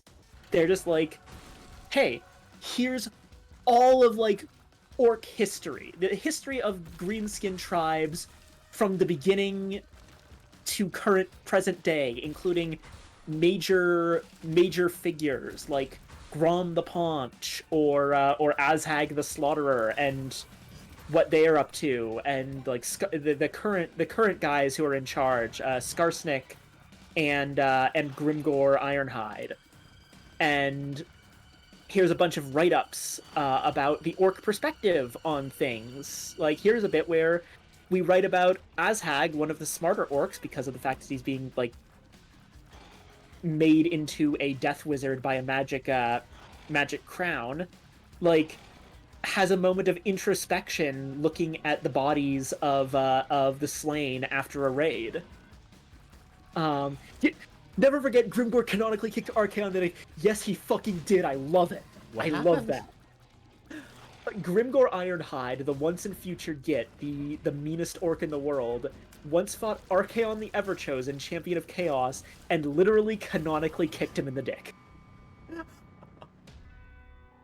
I mean, you know what? Good. Literally, World would be dead if it weren't for Grimgor. I mean, World is dead after the end times, but you know what I mean. I forget to retcon how many times. No, end time. If you remember, what essentially happened, at least my understanding of it, is, Games Workshop wants to get rid of Warhammer Fantasy because it's apparently underperforming. This has absolutely nothing to do with the fact that they were like clearly not caring about it anymore, and it was underperforming because of that, not because there was no like desire for it.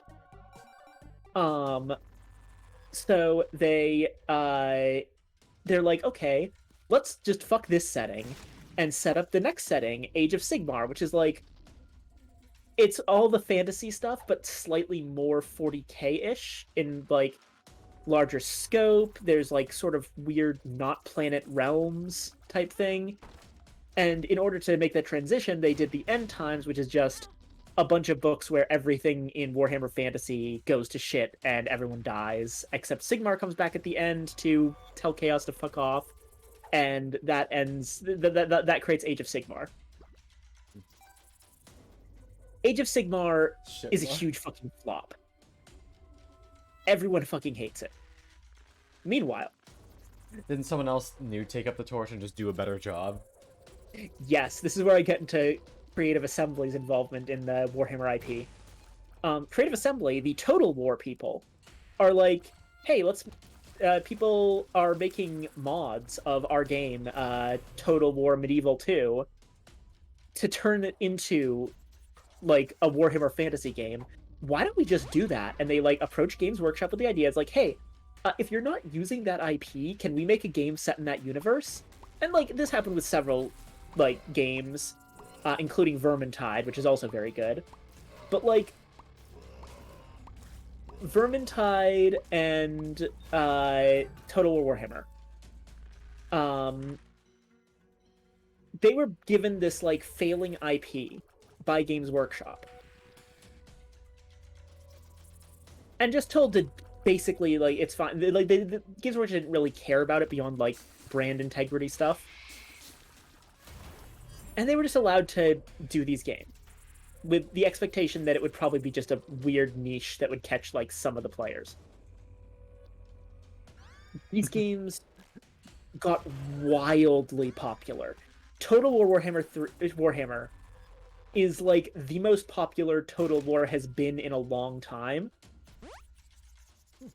And Vermintide fucking rules, and a lot of people who like were disappointed with no more like Left 4 Dead type games fucking jumped on Vermintide.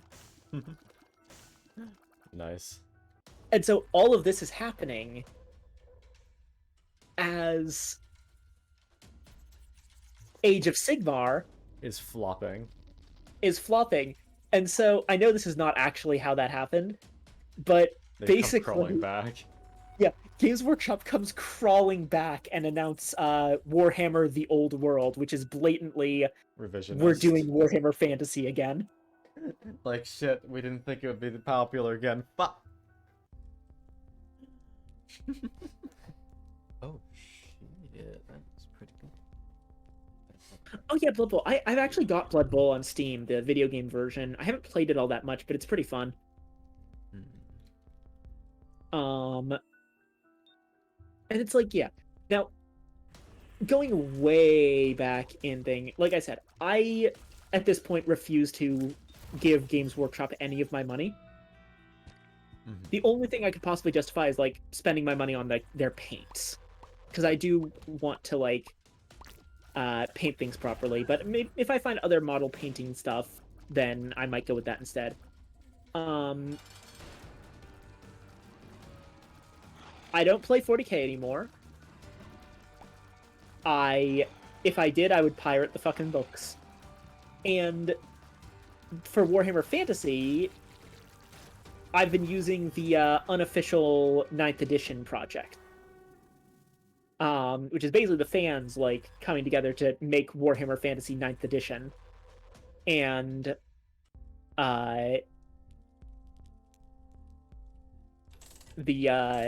they put in like they basically put together everything that was ever in every like faction's arsenal by combining all of the books together and making the rules work together.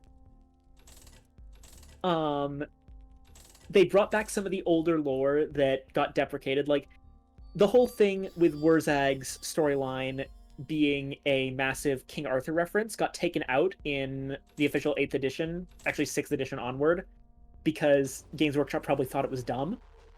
And then the unofficial 9th edition brings that back because people are like, no, we like that. Stop taking away the dumb shit that we think is fun. Yeah. Let me see what Six House is saying. Yeah, End Times does have some decent plot beats. Especially, yeah, you are absolutely right. Malekith being the true Phoenix King is fucking fantastic. I was also a fan of the plot point where we're with the orcs, where Wurzag finds out that like he's been searching for the true leader of the in the new lore that doesn't have the King Arthur references. He's still searching for like the true leader of the Greenskins that will unite everyone. And it was very cool that he made this realization that, oh, I'm not looking for one orc. I'm looking for a union of powerful Greenskin forces. And he realizes that he has to get Skarsnik and Grimgor to work together. It's like, ah, shit. So you got like Wurzag, Skarsnik, and Grimgor all broing it up, or trying to bro it up because they've got beef all over the place. Well, not even specific beef, just general orc beef that they fight each other. Also, was it Cetra killing Kolek Suneater? That was awesome. I love this fucking mummy dude straight up climbing a Dragon Ogre Shaggoth and putting his halberd in its fucking head. I can see forever. What a G. That was pretty cool. I also enjoyed that. Like, the one thing that I find cool is that I actually think that the unofficial 9th edition does fumble slightly, but it's not super important. Is that there are evil factions, but they're not on the same side. Like, there's definitely a bunch of factions that are on the same side. Like, while they still fight each other because, like, chaos, Beastmen, Norska, and the various demons of chaos and warriors of chaos are all basically on the same side. They're all chaos worship. Mhm. But then you have, like, the vampires and the Skaven and the orcs, and they all have their own agendas. Orcs are... Honestly, I would not even necessarily say that orcs are all that evil in fantasy. They're kind of neutral. Mhm. They just fight everyone. Though I suppose that the way that 9th edition does it is, like, you've got the forces of order and the forces of destruction, and all of the bad guys are under forces of destruction, which I suppose is fair.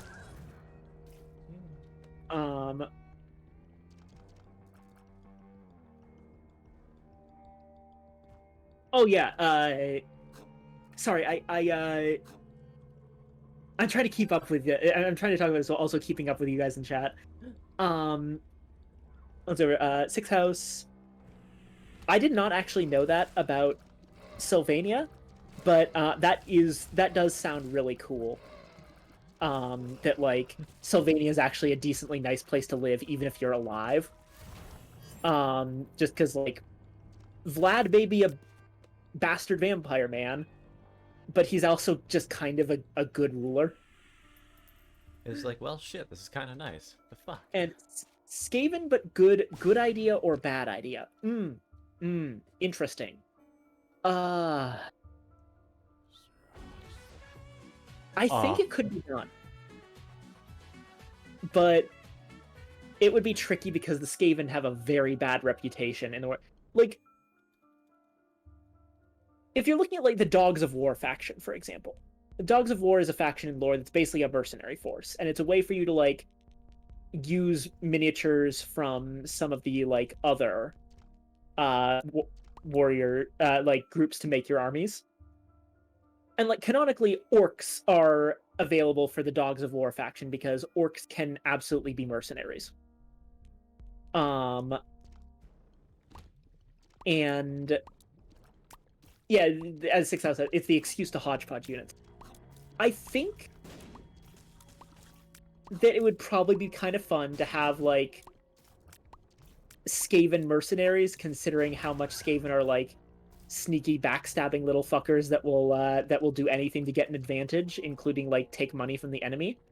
The problem isn't that Skaven can't be good, the problem is no one else is going to trust them. That's fair. Literally the only reason that Skaven society works is that they're all Untrustworthy. trustworthy bastards, and they know that and understand that about each other. If you put them against any other group with a, like, better conception of loyalty, then everything's going to fall apart almost immediately. Although, yeah, that's a very good point. I don't know much about Moors, but Clan Eshin probably would be down to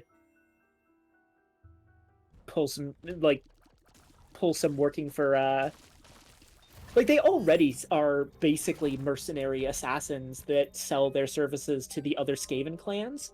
It's not that big a leap from that to, like, selling your services to the enemy. Yeah.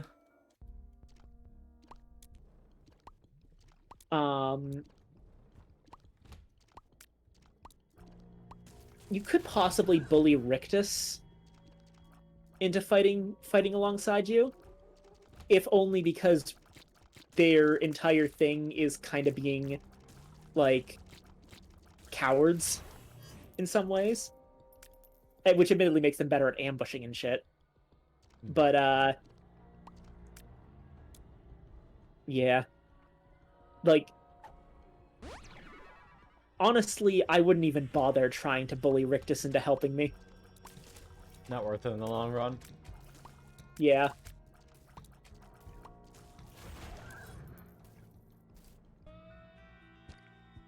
A lot of red health, but not a lot of use for it. Yeah. I what I know about Moors is that you got Queek Headtaker, who's like super ultra Arnold Schwarzenegger uber rat. The words Um, Arnold Schwarzenegger Uber Rat are certainly one of the sentences of history. oh, actually, that's a really good point. Rictus of the Dregs of Skaven. Basically. Hey, Con, you know the in Final Fantasy XIV, the kobolds that you're helping are like the shit ass nobodies of the kobolds. Yeah. That's Clan Rictus. I see.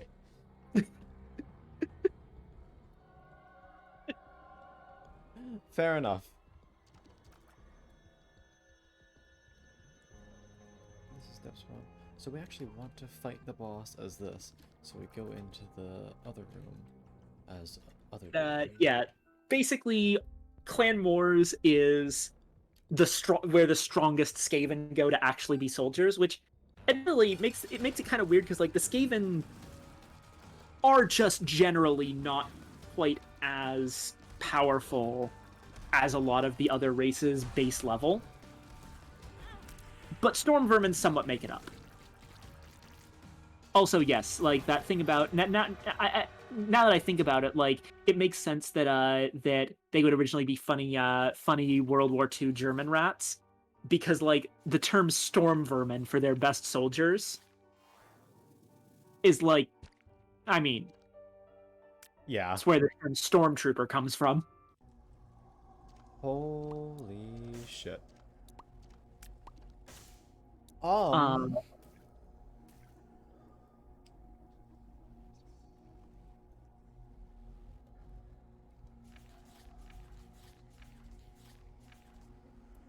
dear, what the hell do I even want here? No Brim, this is true. Sad. So my feeling on like, I understand why you're saying that Eshin would be down to be mercenaries. I'm not sure if I would say the same for Moors. I've always gotten the impression that like Clan Moors is very proud and probably would think themselves above working as mercenaries.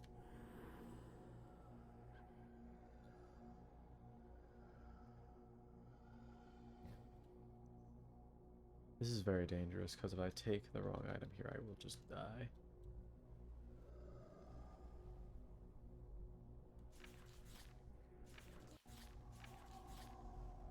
It's a fixed loop, it looks like. Good. Now we Ouija board. flip. We get this boy. And this boy. And now we have this dude. Yeah, Grimgore's lore is pretty fun. We don't like, at least in the army books, we're never officially told about Grimgore's past with the Chaos Dwarves. Although it's as I recall, it's heavily implied that he was once like a slave of the Chaos Dwarves, and that's why he hates them so much. Soul of the There we go. Lots of money. But yeah. We'd like to somehow find a battery so we can switch back. There's a battery, but unfortunately we can't get to it. I love that for once. Like, normally I don't talk about Warhammer much in this chat, because Khan doesn't play. This is true. And most of Khan's friends don't play, I am the only one with this specific variety of Warhammer Brain Rot. And we got 2 whole beans in chat who are, like, keeping up a discussion of it with me. I am the happiest I've ever been. You're so cute. I'm just glad that you have someone to talk about with this stuff, because I just kind of feel bad when I can't say much about it. You know, no, right, like, when there's other people to talk to about it, and even when there isn't, like, I do always appreciate you, like, being there. I'll say this, Con, you always have good reactions to stuff. Mm. You know what I mean? Like, you have the appropriate reaction when I tell you something crazy about Warhammer lore. I try. That's good. Good shit. Oh, I can fly, right. But yeah.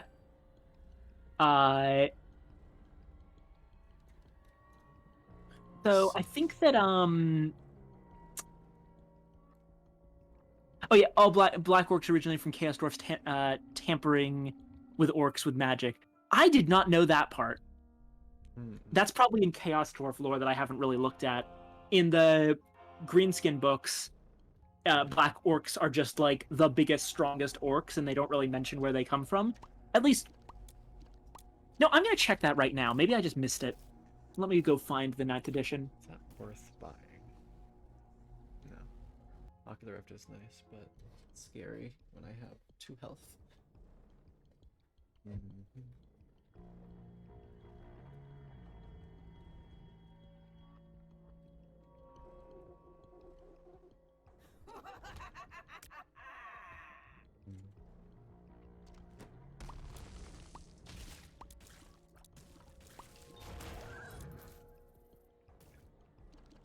The Chorfs needed muscle. Fucking classic Chaos Dwarves. Did you find out how they were made? Oh no, I'm just responding to 6th House here.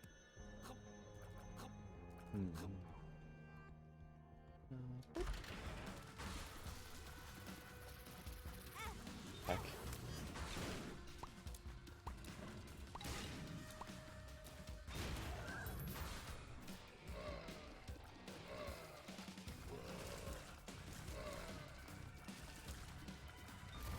Looking through the Orcs and Goblins book.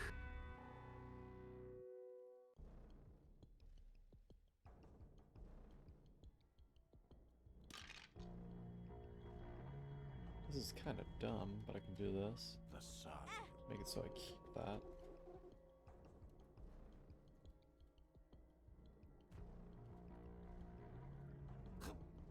Okay, Black Orcs. Let's see.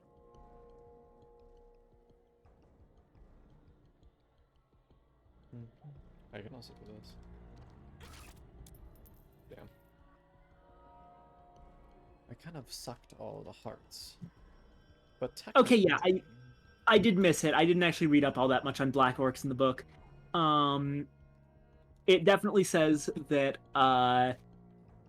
it doesn't say explicitly that that's how Black Orcs happened. It says the origins of the Black Orcs and how they came to be so different are shrouded in mystery. Some maintain that Chaos Dwarfs, growing tired of the unruly nature of their other greenskin slaves, magically bred the more disciplined Black Orcs. Certainly the Black Orcs' sturdy constitution would allow them to prosper in the harsh land of the Chaos Dwarfs when lesser greenskin workers would perish.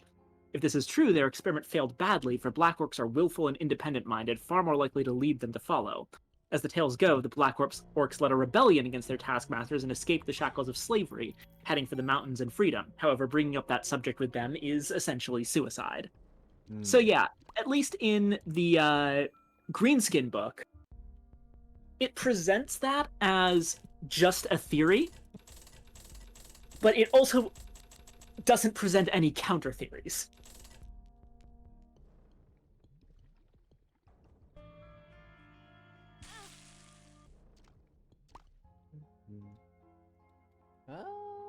Okay, well. Down we go. Oh, yeah, I fully admit I'm a little bit weirded out by the like order and destruction thing because I think that more groups should be slightly more neutral. I actually liked how 40K did it, whereas instead of organizing everything into like a very binary order or destruction thing. There was just a chart of how likely each race was to cooperate with each other, versus how likely they were to fight each other. I like that kind of thing because it makes for stuff where, like, you know, they did this well in Total War Warhammer, where like, for example, one of Azhag the Slaughterer's things is that because he smells like Nagash, because he's got like the sorcerer's the crown of sorcery, vampires actually like him. Oh. Whereas normally, like, orcs and vampires would kind of be neutral on each other, but not great. Azhag, they're like, oh, this orc is actually someone I can get along with. It's kind of funny. Yeah.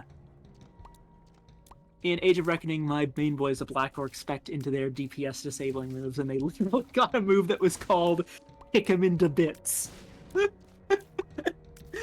That sounds about right. I never got to play Age of Reckoning. I didn't even know it existed until, like, recently. No, you bastard. I wanted that heart. Oh shit, there's a private server now? I might have to check that out sometime, although I'm already kind of doing too many MMOs. It is an MMO, right? I have that right, yeah?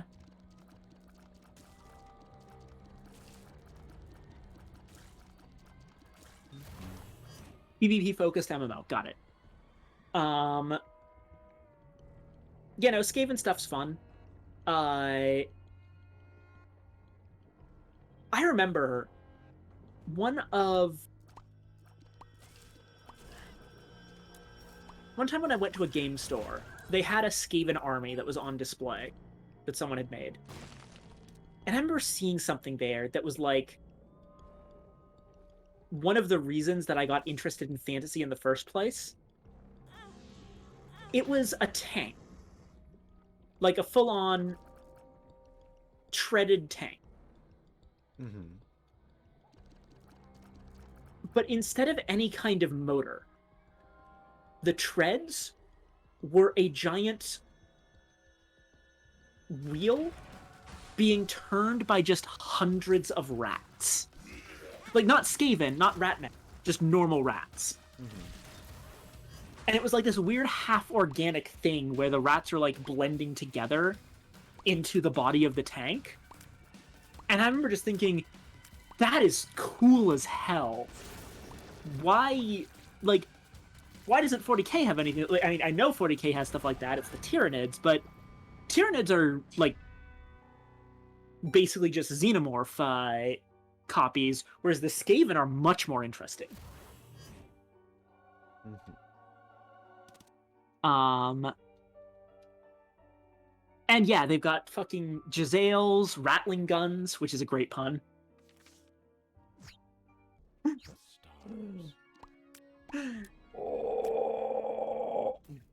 Yeah, I like the Tyranids a lot. I think that out of all of the main threats in 40k, aside from the orcs, they're the ones I like the most. I've never really been able to get that much into the Necrons, which is weird because I love the Tomb Kings. But, see, what I like about how the Tyranids function is the fact that they have no personality makes it so that all of their lore is of other people reacting to them. And that can be really fun.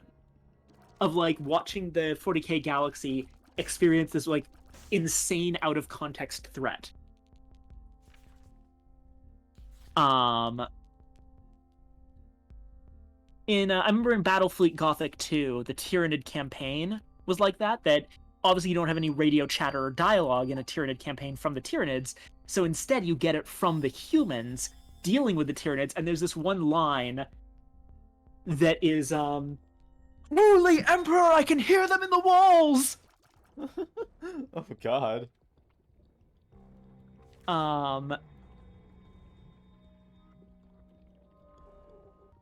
And also there was that amazing bit that is one of my favorite things in a science fiction setting that I've ever seen, to the point where, I I've tried to do similar ideas whenever I've worked on science fiction settings and something. There's a whole bit in the Hive Fleet Leviathan storyline, because like Tyranid hive fleets in 40k. Basically, the Tyranids are in these massive like invasion fleets that are given like major names. I remember like there's Hive Fleet Behemoth was one of the first ones. And the big one that like was a huge storyline was Hive Fleet Leviathan, which was like a huge threat that nearly took out the Imperium in some ways. And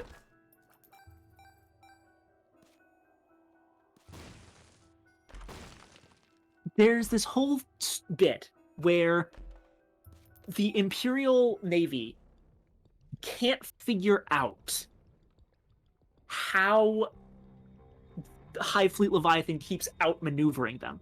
They seem to completely ignore concepts of in space combat like blockades or breaking through lines. They just kind of pop up everywhere. Like behind you, in front of you, everywhere at once. And there's this moment where they realize, oh shit, the reason is because we've been thinking of space as a two-dimensional plane. We've been treating it like we would a navy. And the Tyranids don't have any conception of that.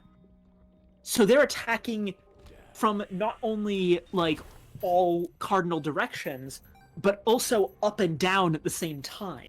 They're literally surrounding us in three-dimensional space, and that's why we keep fucking up. Yeah, that would do it.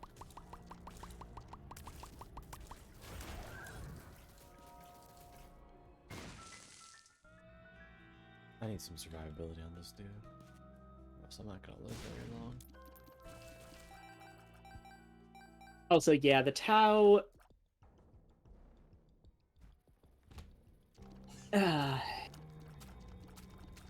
that's a whole can of worms of... I think it's because people... Like, the Tau were originally positioned as, like... You know, they seem like they're the good guys, but there's also some creepy shit they've got going on, where the whole for the greater good thing that they have is, like, you're not entirely sure what that means sometimes. It But can be a little bit sketchy. apparently they felt like that wasn't it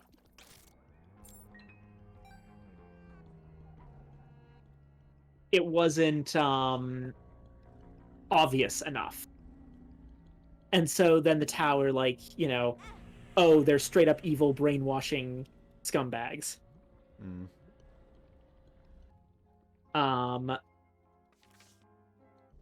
There was something to be said. Like, the Caiaphas Cain books actually go into this, and it's interesting, where Cain has a bias against Tau for being aliens, because coward or not, he's a loyal servant of the Empire.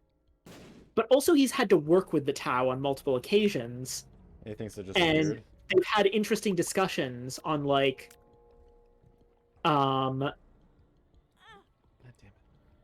how, like, basically being like, hey, are we really that different? Are we really that, like, unable to cooperate with each other? And it would be an interesting thing that, like, the famously xenophobic, although somewhat for good reason, because they've had a bad history with this is a huge thing. 40k lore, there's a whole thing in 40k lore where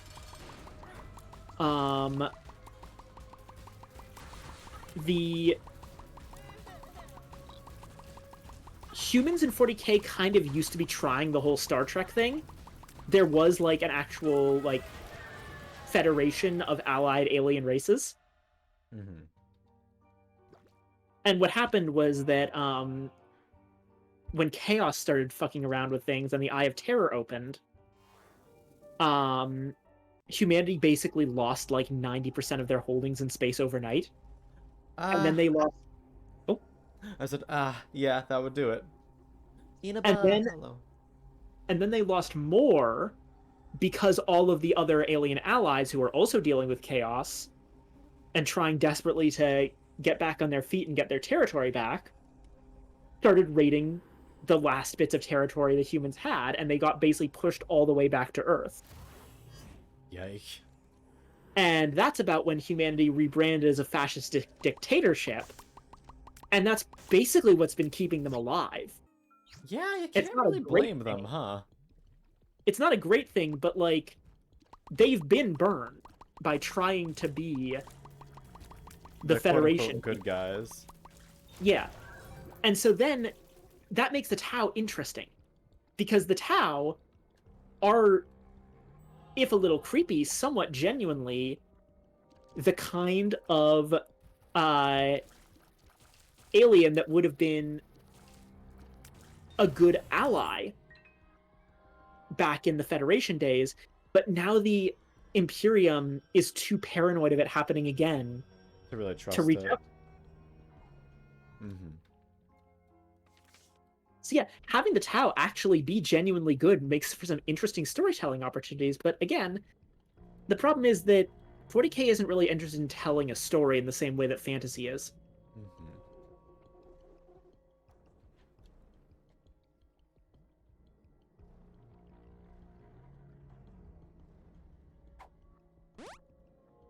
Oh, I just want to mention, if I ever say something that's like completely wrong, don't be afraid to let me know, because there's still a lot of stuff that I'm unsure on about both 40K and fantasy. And I'm doing pretty good, but as you can see, the good beans are talking 40K while I listen, because I don't know much about it, but it is fun to listen to. We're actually technically talking more about Warhammer than about 40K, since fantasy is also coming up. Clear.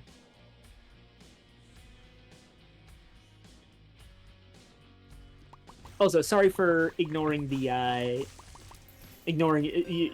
you, Cerebral. I do agree that petting the funny rats would be very blessed, but I don't think they'd appreciate it. I'm not sure about that. Also, just like, I also just kind of like rats. Like, I think they're cute. Mm-hmm.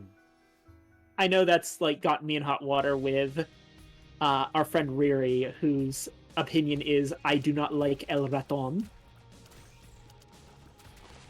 Yeah, that's fun. Yeah, 50-50 on them appreciating it. And I suppose so. Although, even if they appreciate it, they might still try to kill you, which, unfortunate. Mm-hmm.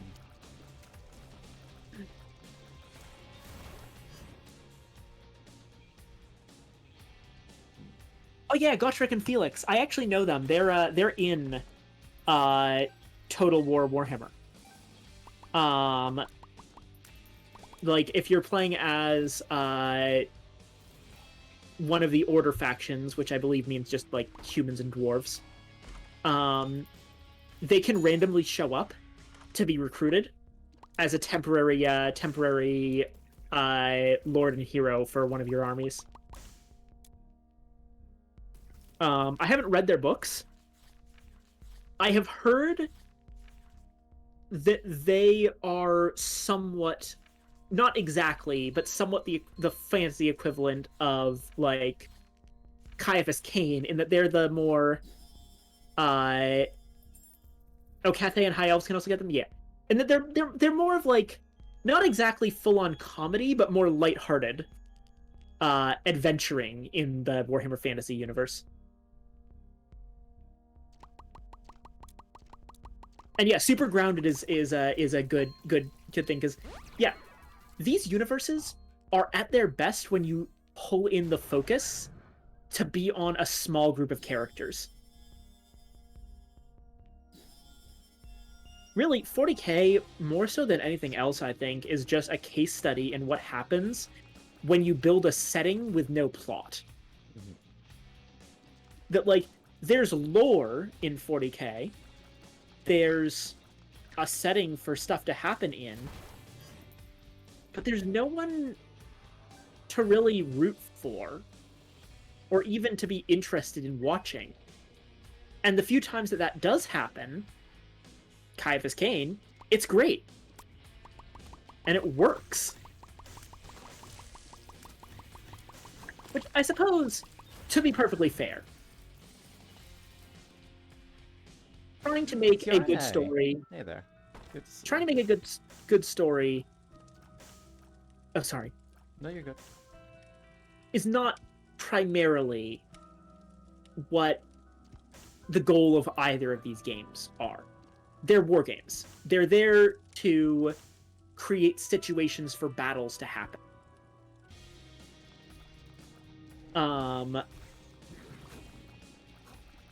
Like, literally every single bit of lore in these games, you can boil back down to it's there in order for, like, anyone to be able to fight anyone on the tabletop.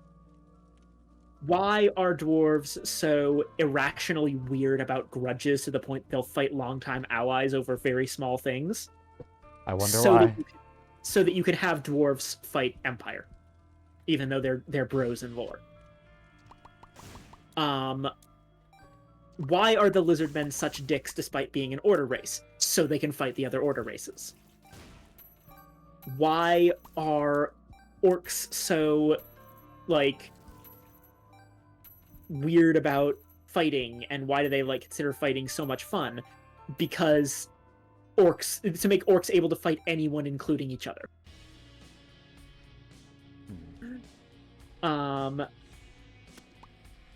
It all comes down to violence. It all comes down to violence.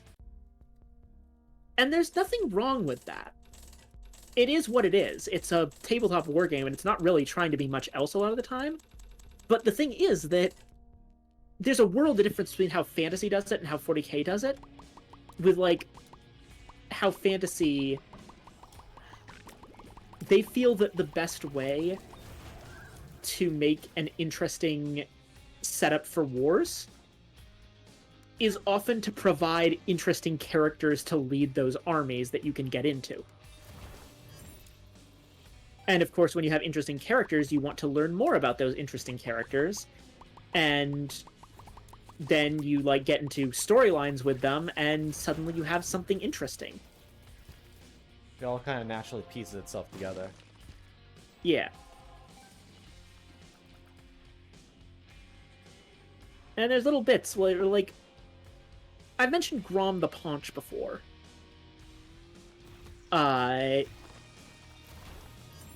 One thing that I absolutely love about Grom on tabletop, and the reason he's my favorite Greenskin Lord, and, like, he's not even an orc.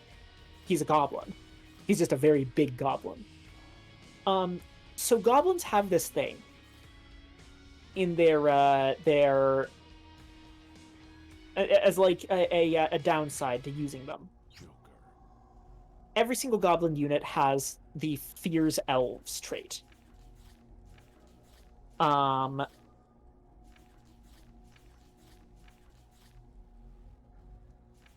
like, goblins are scared of elves and their weird magic. Uh-huh. But then there's Grom the Paunch, who is the biggest goblin of all time, and the only goblin to ever actually land on the elven homeland of Ulthuan. He didn't succeed, but he made it there. And any use of Grom in the game is like a what-if scenario of Grom never actually died, so, like, at any time he could come back. Uh-huh. He just kind of ran off into the mountains, and we don't know where he is. Just vibing somewhere. So, because of that reputation of, like, being the one who actually led the goblins to major successes against the elves, when you field Grom the Paunch as your army's lord in the tabletop, Uh-huh. all of your goblin units lose the Fears Elves trait. Because he's someone who came there, went back. Yeah, he is. By being in his army, the goblins actually get over their fear of elves with just like sheer enthusiasm for. We'll show them pointy ears. We'll show them all. And Exia, hello. Welcome in, sweethearts. It's little details like that that are so much fun in a story. Hey. It like actually makes me want to, grab Grom as my lord and field an all-goblin army and play against some poor high elf player that doesn't know what's about to hit them. Six House here has been talking about the War of the Beard, so I'll read that out, so that you can hear it, Kwong. All right. Because the War of the Beard is some fun shit.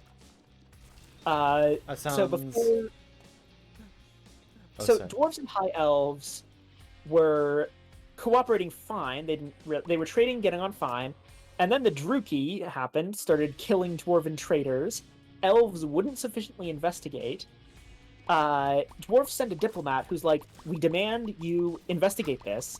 Elves start an argument, and they end up grabbing the diplomat, cutting off his beard, and sending him back all beaten up. And the dwarves are like, "Okay, you fucking pieces of shit." And that kicks off the War of the Beard. No, yeah, I'd probably be a little bit pissed too. It was totally fair.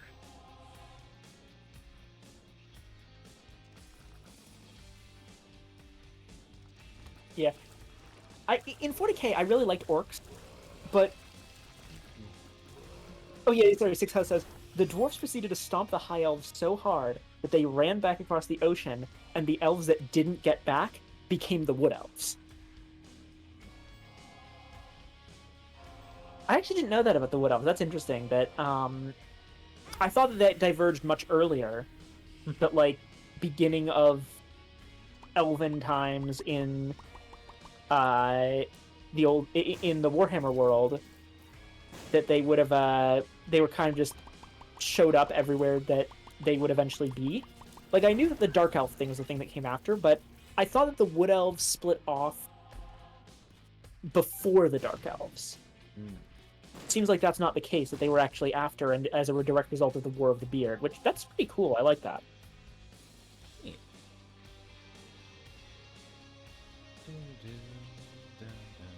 Originally, they were just the High Elves. The Dark Elves happened post-Malekith, and the Wood Elves hit their big thing when the High Elves were shoveled out of the Old World. Yeah. Just like, get the fuck out of here. We ain't dealing with your shit no more. But yeah, I enjoy orcs a lot in 40k, but it's been really interesting going into fantasy and finding out that I actually like goblins almost better. I kind of want a goblin-tied army. Yeah, be that Skarsnik or Grom, although I prefer Grom.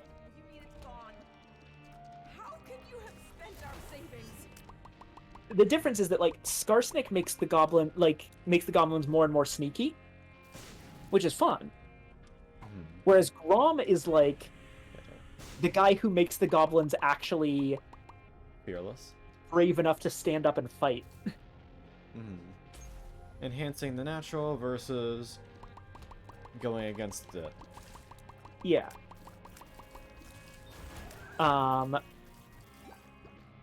He's not tired. Oh, you're fine, Cerebral. It's been fun.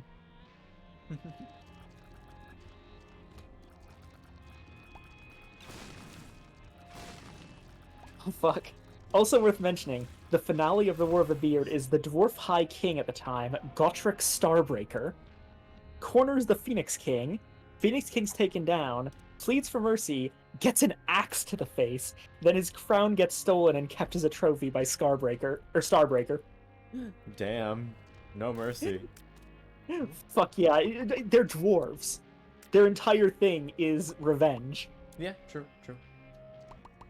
Something amazing you've been putting up with my rat petting bullshit. Don't worry, Cerebral. It's fine. We're all just having fun with the setting. You're no less valid than us lore nerds. Heck. What is that? 2 of clubs.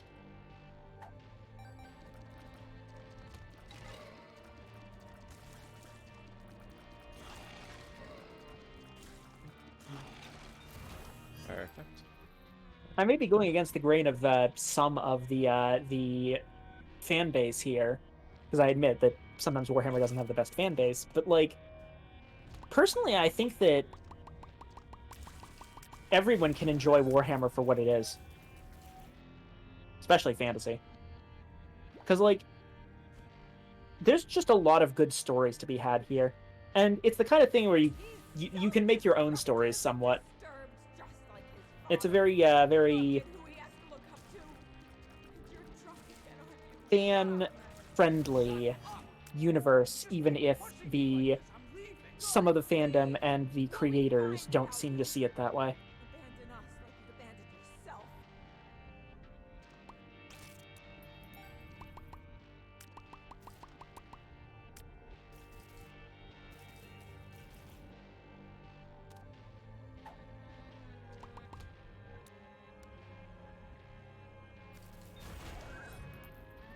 I have...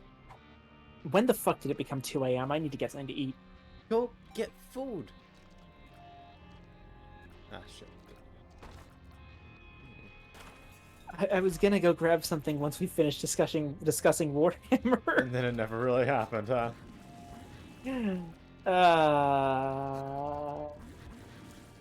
Go get food, cutie. Yeah. But okay, so yeah, Cerebral, I highly just...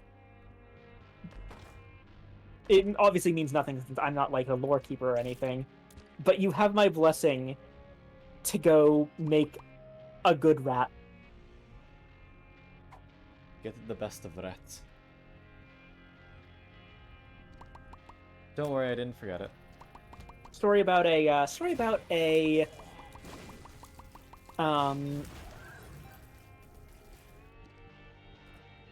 soldier of the Empire bonding with a former Skaven slave that escaped.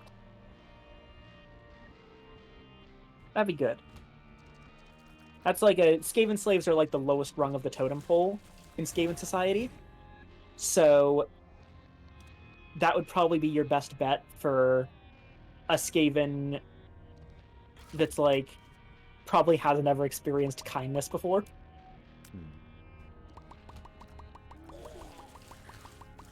And like a soldier of the Empire is probably your best bet for, you know, someone who hasn't been drinking so much of the like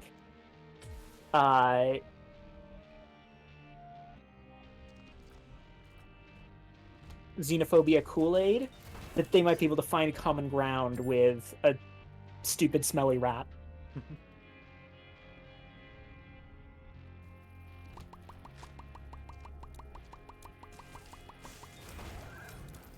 I'm sorry, I love the fact that you described it as Kool-Aid. Plus, writing something like that would actually, like, that would be a great excuse to do some research on Skaven. I would be happy to provide some, like, resources. Like I said, the Warhammer Armies project,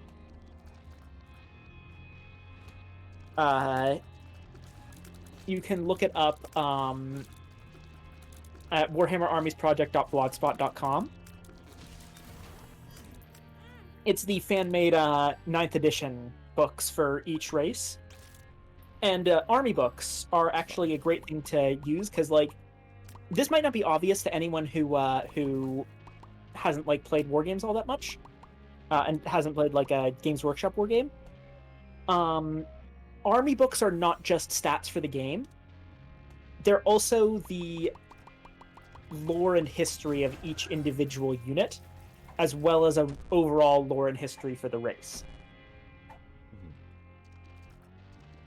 Even a rogue wizard would work. Magicians, wizards, and such in the Empire are basically told to live in their colleges of magic, then if they're trusted enough, they get to wander Altdorf, etc. a bit, with a witch hunter accompanying them.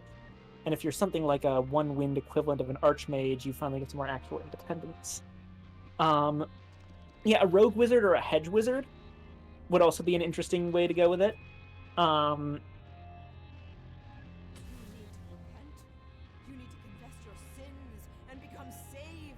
Though I feel like, especially someone who's been in their wizard tower for a long time, would also kind of be not great at human contact. For a But- very different reason. Yeah.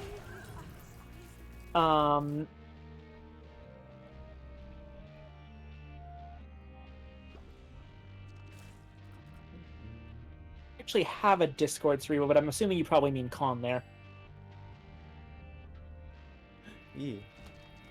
Go ahead if you ever feel like it. You know, I haven't actually bothered to ask if I'm assuming Cerebral is a regular here and in the Discord, but I don't actually know that. Yeah, they are. Okay, good.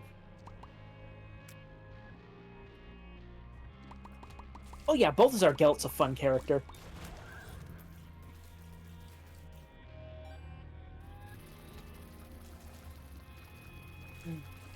That said, I will let you tell that particular story, Six House, while I get something to eat. Please consume food.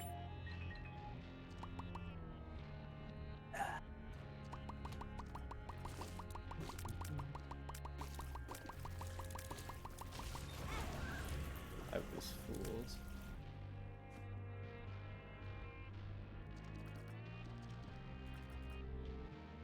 Okay.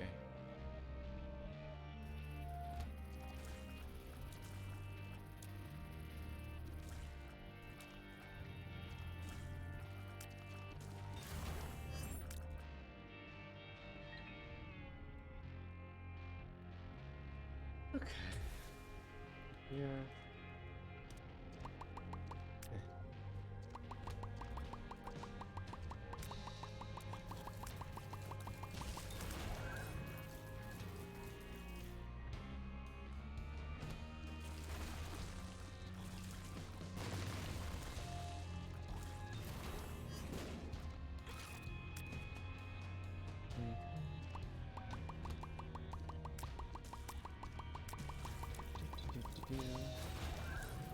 There we go.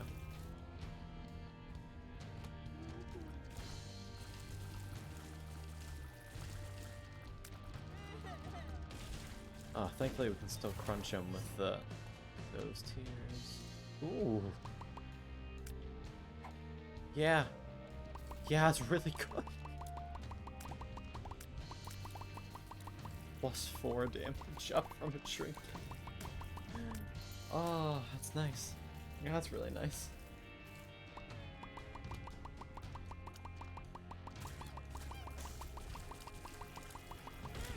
Oh. I don't know what hit me there, to be honest.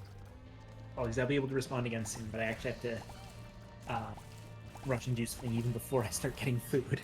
No worries.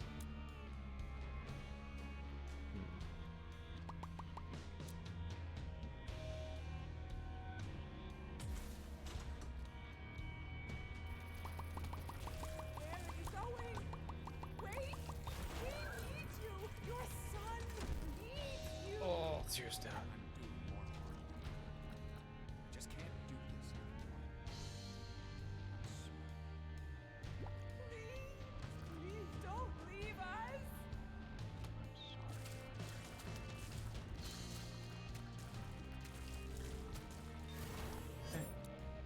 Here we go. Get out of here.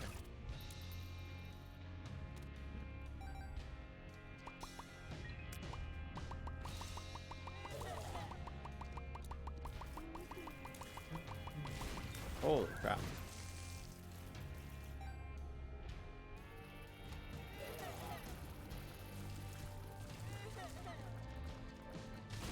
Crunch. We are at max cash.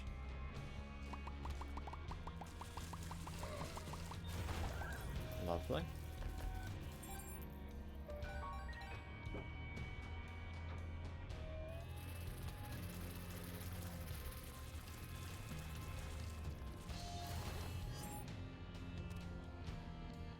Not interested. This is the pathway up. We should check for a merchant on this floor. Typically, I feel like there's one on basement 1 when you're doing Ascension Path. Because like, hey, you have all this money, spend it before you get up there.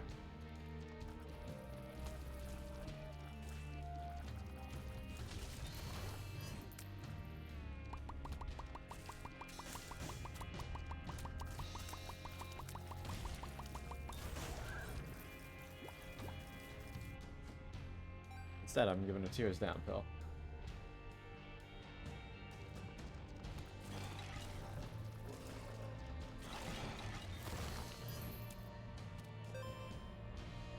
Okay.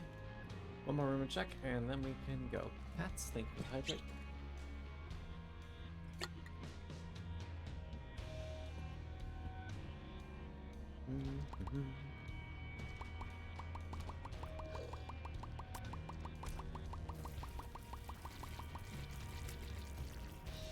Oh, and house and stretch.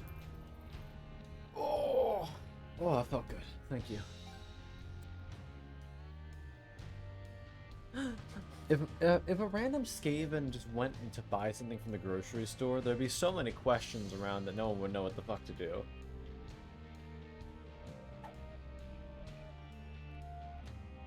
Alright.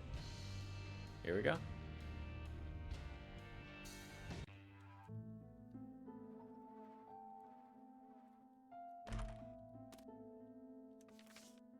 Kinda useless, but thanks.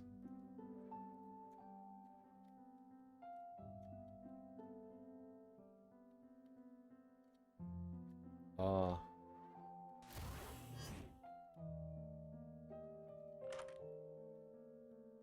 Oh, do I not have the mini thing open yet? Oh, well.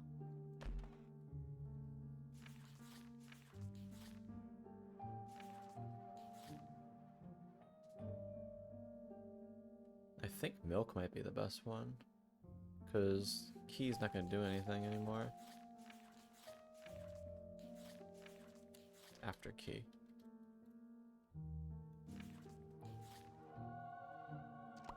Alright. Let's go.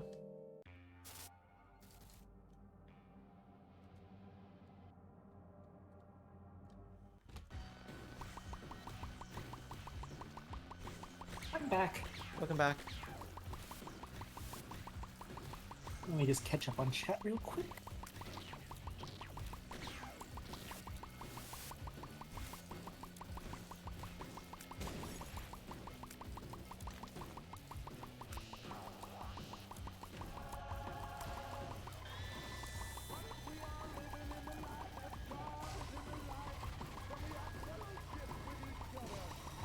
Yeah, that's a huge thing, Cerebral.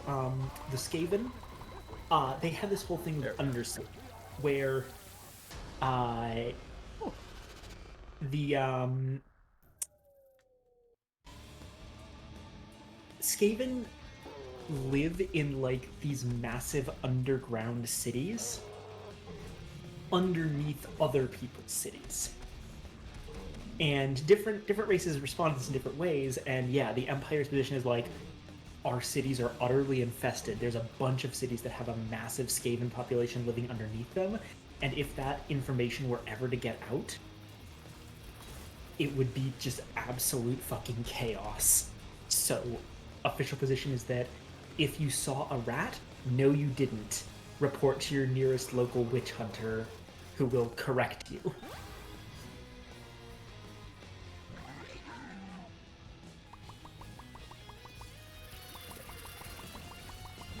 So yeah, number one, like in your theoretical good Skaven fanfiction,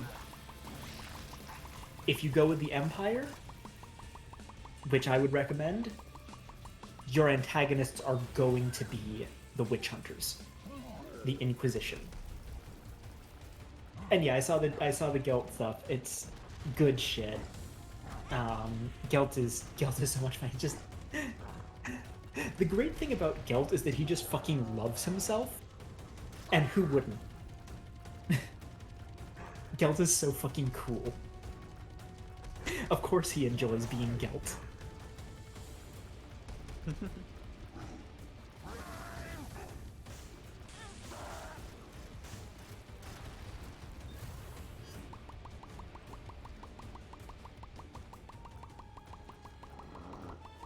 So nothing has changed between fantasy and 4K. Yeah, well, okay. To be perfectly fair, the Inquisition in fantasy, it's weird. the humans in fantasy tend to be a little bit more sympathetic than the ones in 40k. They're still xenophobic weirdos, but they do sometimes get along with other races. Like I mentioned that fantasy humans and dwarves are bros. They have good relations with the Bretonians, stuff like that.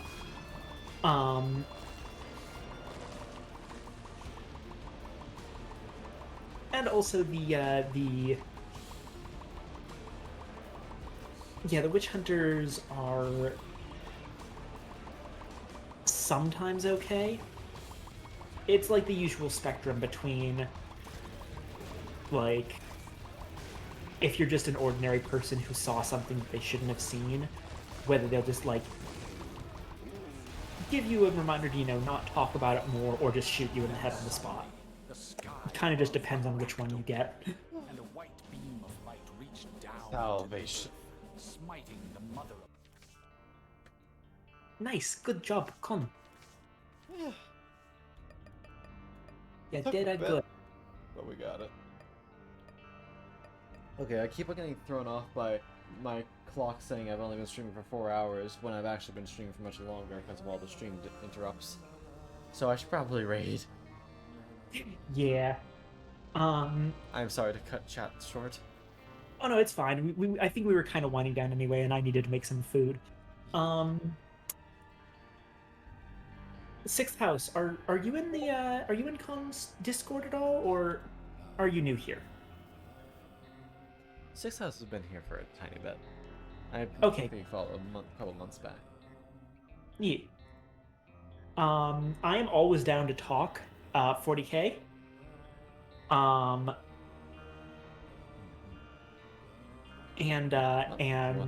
or, sorry, not I mean Warhammer. I'm always down to talk Warhammer.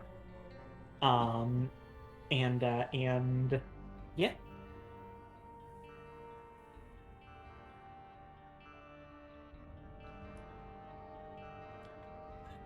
Yeah, I am you can probably see me in that case in the chat right now. I'm the one with the Battler Shirmia icon.